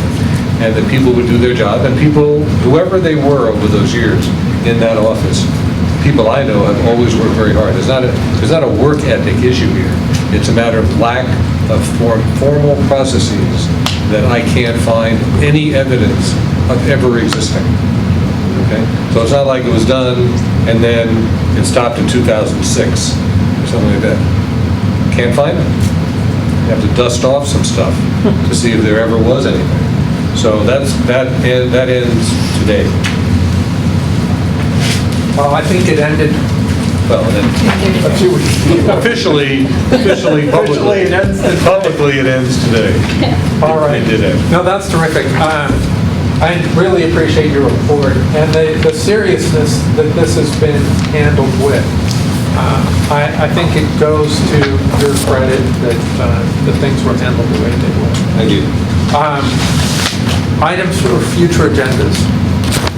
I actually have just 2 that came to my mind. At the very beginning, you said, oh, we miss our student representatives. Yeah. And I, at some point, either early in the summer or at the end of the school year, I was reading through board policies, and it talked about student reports and why we have a student representative. And I just thought if we could bring that forward again at the next one and talk to them about what we would like to hear from them. Because they do what the predecessor did. Right. They tell you, here's what's going to happen at Orlando. Right. Things So- will work. I think that would be great. Let's, first time they're here, let's have a discussion about what we Yeah, we want. have to give them some time to figure out who it is, right? They elect officers, and then one or 2 of those officers come here. But let me talk to Bronwyn, and we'll start there. And the other thing I was noticing in the paper, there's always a notice of upcoming events, and the city council meetings are listed and others are not. And I'm wondering if we could just add them to the upcoming events, September, whatever. Kim, what do we have to do today? Good today? I don't handle that calendar in the paper. Okay. So Yeah, do it tomorrow. So we'll call Misty. Yeah. I'll leave you out of this.